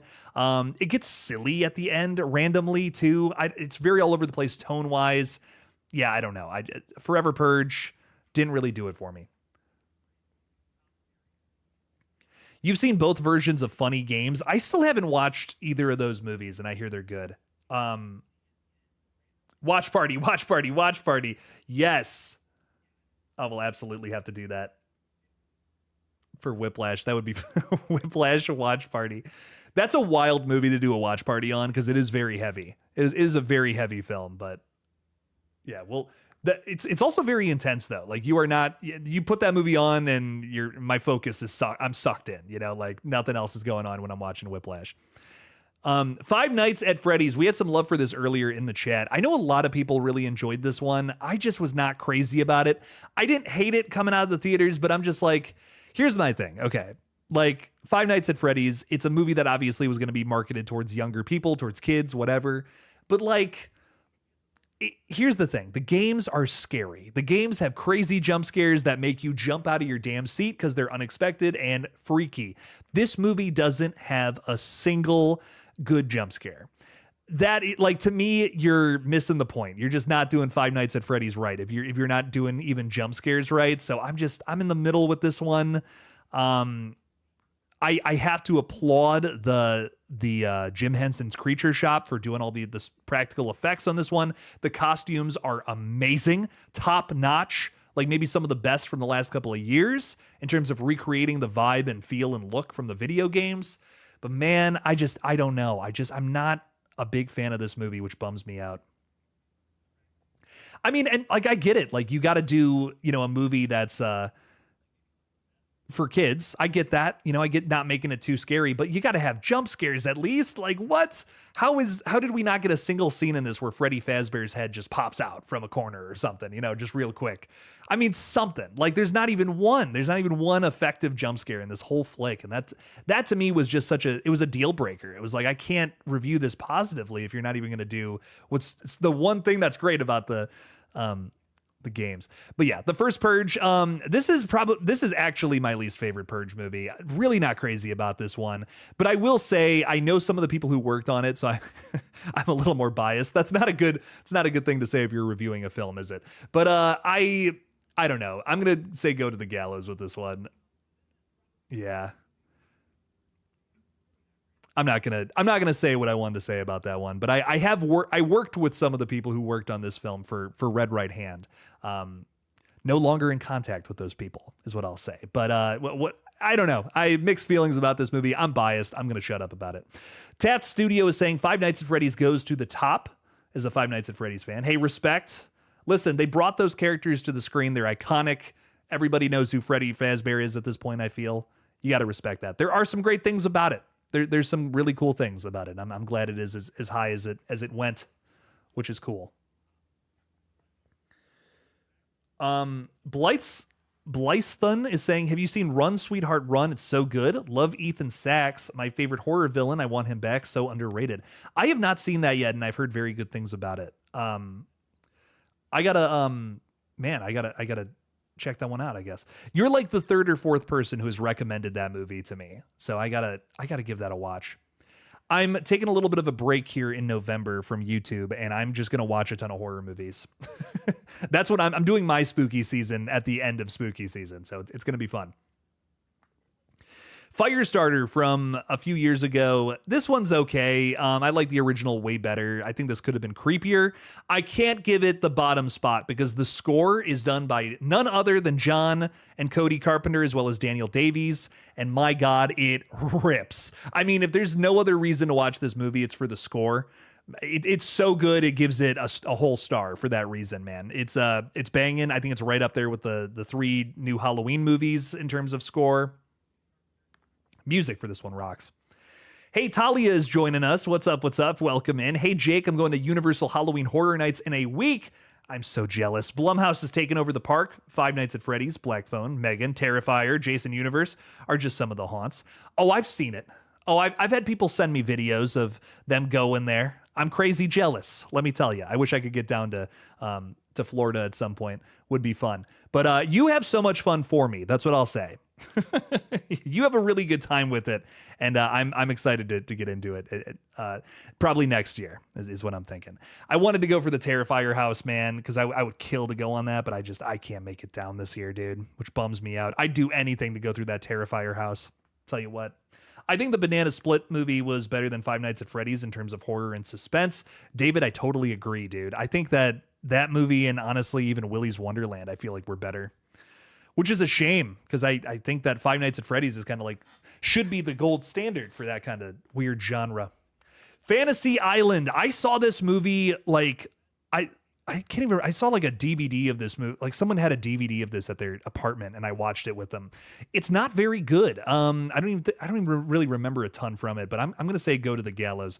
Don't remember it being very good. Same director as Imaginary. Surprise, surprise. Yeah, I don't know about this one. Gory B is saying about Firestarter, the score was amazing, script not so much. Excited to see Ryan Kira Armstrong in the Buffy reboot. Oh, okay. That's cool. I didn't know she was going to be in that. Really, really sick. That's exciting stuff. Mastermind Killer is saying, I loved the Banana Splits TV show from the 70s. I used to watch that when I was a kid, so when I saw that the Banana Splits movie was a horror film, I was pretty shocked. Pretty crazy stuff there for sure. We got a few more flicks on the horizon here, ladies and gentlemen. These are really exciting to talk about. It's crazy. We have I feel like all these movies are either great or terrible. Really excited to get into them. Some crazy ones happening here. Talia, thank you so much for the buck. I appreciate it. It cools the burn of the HHN mention. No, I'm just messing with you. You seriously have so much fun. Tell me how the Terrifier house is. I want to know. And then you'll have to get on a live stream sometime. We've gone back and forth about doing a live stream, and I just have not made it happen. I'm so sorry. Well, we'll do it soon, though. Exorcist Believer, this is a bottom of the barrel, man. This was such a disappointment. They did my girl Ellen Burstyn so wrong, stabbing her in the face all those times. Crazy stuff there. Crazy disrespect. I'm just not big on this one. I don't know if you can do a really good Exorcist sequel, honestly. I'm kind of at the point where I'm just like, I don't know if we even do we even need an Exorcist sequel? I don't know, man. But if Mike Flanagan's doing it, I'm open-minded to it. So we'll see what comes next from Blumhouse's Exorcist run, but it better be something that has nothing to do with Believer. That's what I'll say.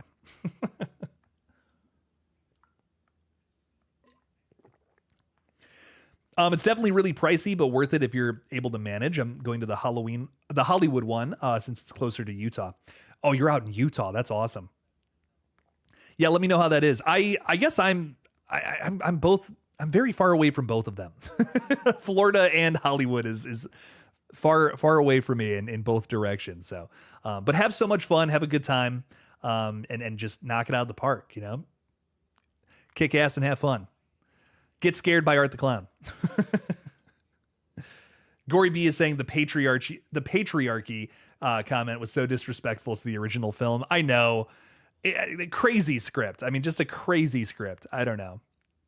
Nutty stuff with that one for sure. Drop is up next. This was a big surprise from this year. I got to see this one early. And you know, when you're talking about a horror film that's about airdrop, I didn't have a whole lot of faith in this movie, if I'm being totally honest, but I was a little surprised. I wouldn't say it's insanely insidious, but it's a surprisingly sinister new movie that I had a very good time with. Decent twist, really crazy kills and events. Overall, just a really fun movie. I had a good time with this one. Drop was really cool.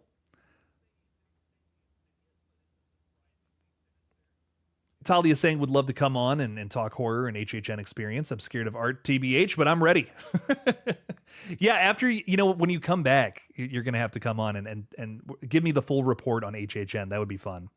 Kind of like a way to sum up the experience. That could be fun. That could be a fun conversation. I'm down for it. I got to go to HHN in 2022 when they had the Michael Myers house, and that was sick. That was really cool. I had a really good time with that. With that one, they did such a good recreation of the original Halloween. Some really good scares in there. Lots to love. So I'm sure, Universal, they knock it out of the park every single year. I'm sure that this year is probably even better than 2022. So really exciting stuff. Really enjoyed Drop, surprisingly. I've seen it twice. It was a big surprise. Yeah, for sure. I had a really good time with it. I think it looks stupid. Pat and Jester, I agree. I thought it looked really stupid. I was like, Drop looks dumb, dude. What? I saw the trailer. I was not crazy about it at all. The trailer made it look the trailer made it look terrible. I enjoyed it. I don't know. It was a bit of a surprise. Again, maybe not a 10 out of 10, maybe not even an 8 out of 10, but it was a solid 7. It was a really solid 7 out of 10 for me. Dark Skies, this is an underrated one, guys. I love this movie. It is an alien horror flick in just like the most conventional sense, but it works. Alien invasion, some weird trippy stuff is happening leading up to a family getting abducted, and it's, I don't know, some crazy stuff. I don't want to spoil it if you haven't seen this one. I feel like most people haven't, but man, Dark Skies, it's a creepy one. Some really good stuff in here. Very conventional alien horror flick, but in a good way. Gray aliens walking around and doing some crazy stuff. So HHN is awesome. I can't go this year, but excited to hear all about it. Absolutely. Dark Skies is so good. Very underrated. I couldn't agree more. And you have J. Jonah Jameson in this one as well, which is cool. He's got a little small role in here. So I don't know. I love Dark Skies, man. I don't even know what else I want to say about it, because I feel like a lot of people haven't seen this one. I don't want to spoil it, but check this one out. It's a real good one. Aliens and shit. If you like aliens and shit, you'll like this one. Creep. I've been waiting to talk about this one all freaking night. Creep. It's a banger. It's one of my favorite found footage flicks. I think the Creep tapes are a really fun extension of the whole franchise, and I'm excited to see season 2 here in a couple of weeks. So definitely a lot of love to Creep for sure. This one's going to at the tippy top for me. Going up to insanely insidious. It scares the heck out of me. It's a great example of DIY filmmaking, just making something in a cabin in the woods and hoping it works. I think that's kind of the vibe of this movie in a lot of ways, and it works for me. I really like Creep.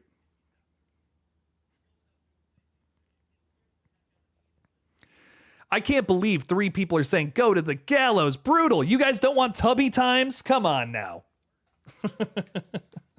No tubby times or stinky tootsies. What else? What's the other crazy shit that he says in this movie? Peach Fuzz, the friendly wolf. He's friendly, guys. He's not going to plant an axe in your head. Come on now. I'm trying to sway the votes so bad. Talia saying, yes, once I'm back, I'll shoot you a message and we can plan it. I'll be back on November 4th. That's so cool. You got to see Michael, him, Chucky, and Ghostface will always be my boys. Very nice. Yeah, just let me know. Yeah. Oh my God, I'm so jealous. You're going to be there until November 4th. That's awesome. Have a ton of fun though, and yeah, we'll plan something out. We'll make something happen. I want to do some more group streams here in the future. So it's been fun. I've been doing a little more of them lately, so we'll make it happen. Creep 2, I like it a little less than the original, but I still really like it a ton. It's surprisingly sinister for me personally. Damn, we're just got there's a hate train for Creep out there right now. 3 people voting the crap on this one. Guys, vote surprisingly sinister on this one. I'm gonna sway the vote. I don't even care. Who put Creep in the gallows? I know there's a lot of Creep hate out there, which is that's kind of wild to me, man. So Firestarter, Fantasy Island, all these are better than Creep. Ouija's better than Creep. Man, Megan 2 and They Them is better than Creep. Wild, man. Wild. I'm rebelling against these results. Absolutely rebelling.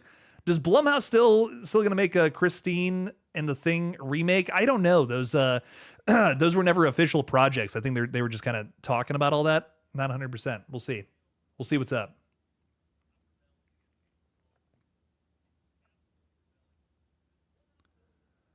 Creep is goated, says Queric V. I agree, man. Make yourself known if you're a Creep hater. I'm curious. I'm curious where the Creep hate is coming from. I gotta know. Gotta know what's going on out there.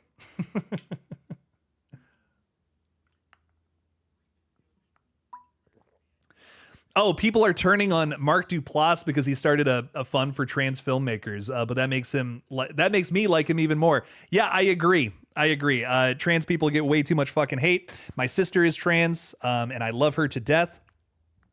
And I hate that there's millions and millions of people that fucking hate her just because she found a way to be happy. That disgusts me, and I will always openly talk about that. I don't care. Fucking hell. It's crazy that people are turning on Mark Duplass for just doing something nice for a group of people who are marginalized. It's wonderful. It's a horrible thing. So I love Mark. He's amazing. I will always support anything that he does. You got to love him to death. Black Phone from Ethan Hawke, baby. Love this movie. It has really grown on me. First time I saw it, I was not hot on it, but on multiple rewatches, I've learned to love this one a lot more. I think my big thing about it, big thing about Black Phone is I don't like the way it starts. I think it just, I don't, Scott Derrickson has said that he's based this on his own childhood and things that happen in his real life. And maybe it is, but I just, as an audience member, I just don't buy how brutal shit gets. Like, I mean, these kids are beating each other to the point where like they're almost killing each other. Like blood is spraying out of their heads. And I'm just like, man, I'm sorry, I don't buy this. Like, I feel like if something like this happened, I feel like if something like this really happened, I don't know. It's hard for me to believe. Maybe the 70s were just a totally different time, but there's things about the Black Phone that it's tough for me to wrap my head around. The first act of that movie could have been like the third act of a horror flick. Black Phone 2, I think I like this one a little less than the original Black Phone. Some of the emotional stuff that works so well about the first one doesn't land for me here, but I will say the dream demon brutality of this is awesome. So there is a lot to love about Black Phone 2. I'm going to put it in surprisingly sinister. Some great stuff there for sure. Paul is saying, not a fan of Creep, but a lover of Duplass and the LGBTQ+. Love that, Paul. I love that a lot. That's wonderful. Love you, Jake. Heading to do some more shows. Have a good night. Thank you, Sean. Thanks for being with us. Thank you. So much love, my friend. J.K. Simmons is hilarious in Jennifer's Body. I forgot he was in that. Oh, my God. Man, that's making me think. That's crazy. Pat and Jester is saying Black Phone was so good. Still need to watch Black Phone 2. Give it a watch. I'm curious what your thoughts are on it. I don't think I liked it as much as the original, but it is very good. It is a very fun watch, and I'm glad it exists. I don't think it needed to exist, but I'm glad it does. I will stop talking about it then. I see a lot of people saying they haven't seen it yet. Go see this one. It's a really fun one to see in theaters, I feel, especially if you're a Nightmare on Elm Street fan. You're going to get some Freddy Krueger vibes from this movie for sure. Got a lot of that same energy for sure. Black Christmas is our final one, unfortunately. I'm sorry, man. This one's garbage. Black Christmas 2019. I don't know what happened. They rushed this movie like crazy to get it out for Christmas time of 2019. And I don't know, man. It was just a total miss for me. I didn't really buy killer motivation. It just felt really sloppy. It was trying to have a big message, but ultimately I feel like it just fell on its face. It was a big, made me sad. Just ultimately just made me sad because it is a remake or weird continuation to the original, and I don't know, doesn't really work for me. Black Christmas is not that bad, but fun.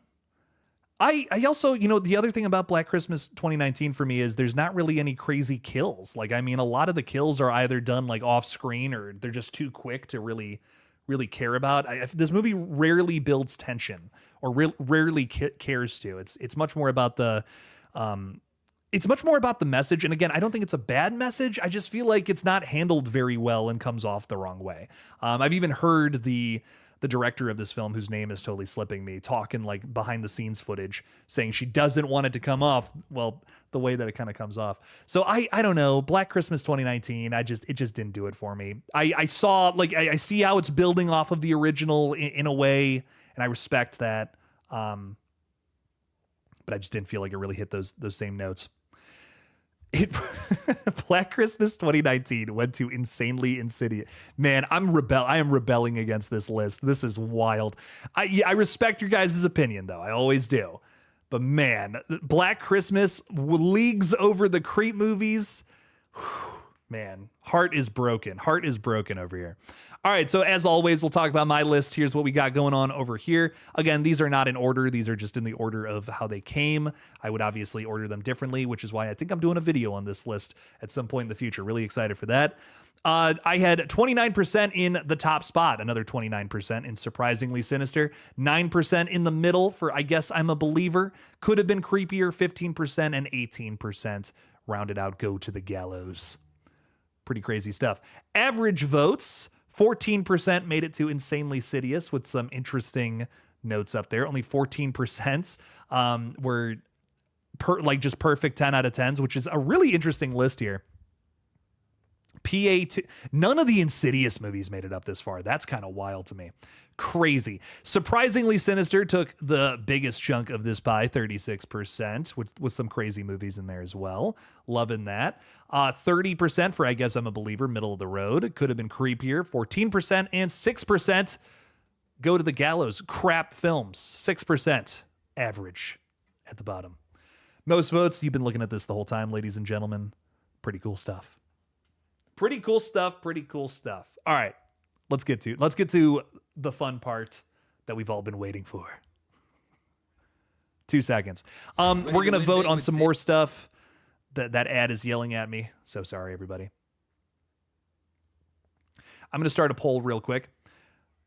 Actually, no, I'm not going to start a poll yet. Let me know in the chat. Guys, if you're still with us, let me know in the chat what we should do a tier list for on Halloween. Now, I have a lot of crazy topics I want to throw out there. I think it would be cool if we did like just Halloween themed horror flicks in general. That might be a really fun one to, that's going to be my addition to the poll. Halloween horror flicks will be something we could do a tier list for. If you have some other options, we're going to round out the poll list right now. So throw them out there in the chat and we're going to get these up there and then we're going to vote on it. So one more thing we're voting on and then we're going to call this stream. Halloween horror movies. Tier list for next Friday. Question mark. Give me some options, ladies and gentlemen. All the Michael Myers kills ranked. Ooh, I really like that. Okay, I like that. Michael Myers kills. Good stuff, good stuff. Halloween themed horror flicks, hell yeah. How about old school horror movies? Right, you said that earlier. Okay, old school horror flicks. So maybe like some old classics. I'm down for that. Yeah, not Gina, just to clarify, not just the Halloween movies, just like Halloween themed horror flicks in general. So like Terrifier 2, why can't I think of any more than that? Trick or Treat, VHS Halloween, all these different movies will be on there. Halloween setting themed fall horror flicks, I guess. Yeah. Old school horror flicks. Bob Clark's Black Christmas is one of the greatest horror films ever. Oh, totally agreed, dude. The original's a masterpiece. 2019 one, it's something else, but I love the original Black Christmas. That's one of my favorite horror movies. Ranking horror what kind of horror characters? Just Jess is saying Hocus Pocus, it's a horror because of how terrible it was. You hate that movie. I think that's so funny. You just don't like horror adjacent anything, do you? Just not for you. Satan's Little Helper for Halloween horror. Okay. Hammer horror flicks. Oh man, I've only seen a couple of those. I don't even know if I could rank those. I do love Hammer horror flicks. That's something a bit of a blind spot for me though, in terms of how many of those things there are. I've only seen like a couple. I've seen like at least one of the Dracula movies with what's his face? Sauron or Saruman. Christopher Lee. Best emotional scenes in horror. I'm gonna say emotional scenes. Emotional horror. We'll throw that on there. That's an interesting one. Okay. The voting will begin now. I did not spell Michael right. Don't worry about that. Mikhail Myers Kills. Vote.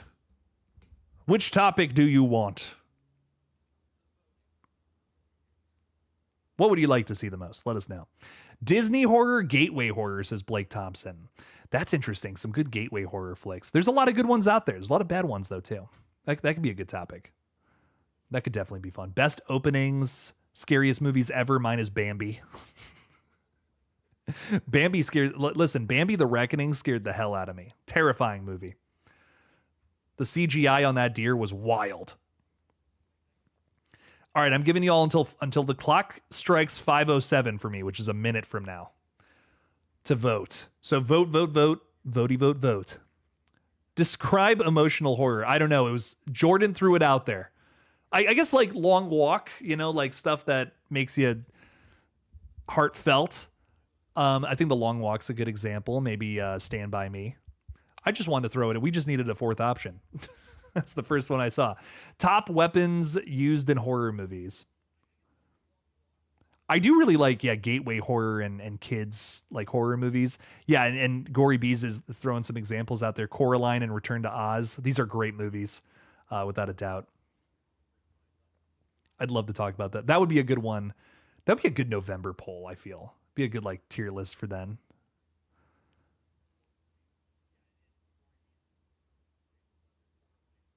Almost at 5:07. Y'all better make your voices heard. Better be voting. Okay, it's 5:07. We're ending the poll. What are the results? 50% Halloween horror movies, 20% emotional horror. Michael Myers Kills, 15%, and old school horror, 15%. Okay, we're going with Halloween horror movies. We're rocking and rolling with that. I will add that list next Friday. That's going to be our last stream for a little while, and then I'm taking some time off. But guys, thank you so much for hanging out with us. Greatly appreciate the support tonight. Thanks for playing with this crazy tier list. It was pretty nuts. As always, unexpected results, and I love that about doing these tier lists live. I think I'm gonna have a video doing all this, like just actually ranking it and going through where I would put all these. So that's gonna be a lot of fun to do that sometime soon here. But guys, as always, don't forget to kill it out there, y'all. So much love, and as always, don't forget to kill it out there.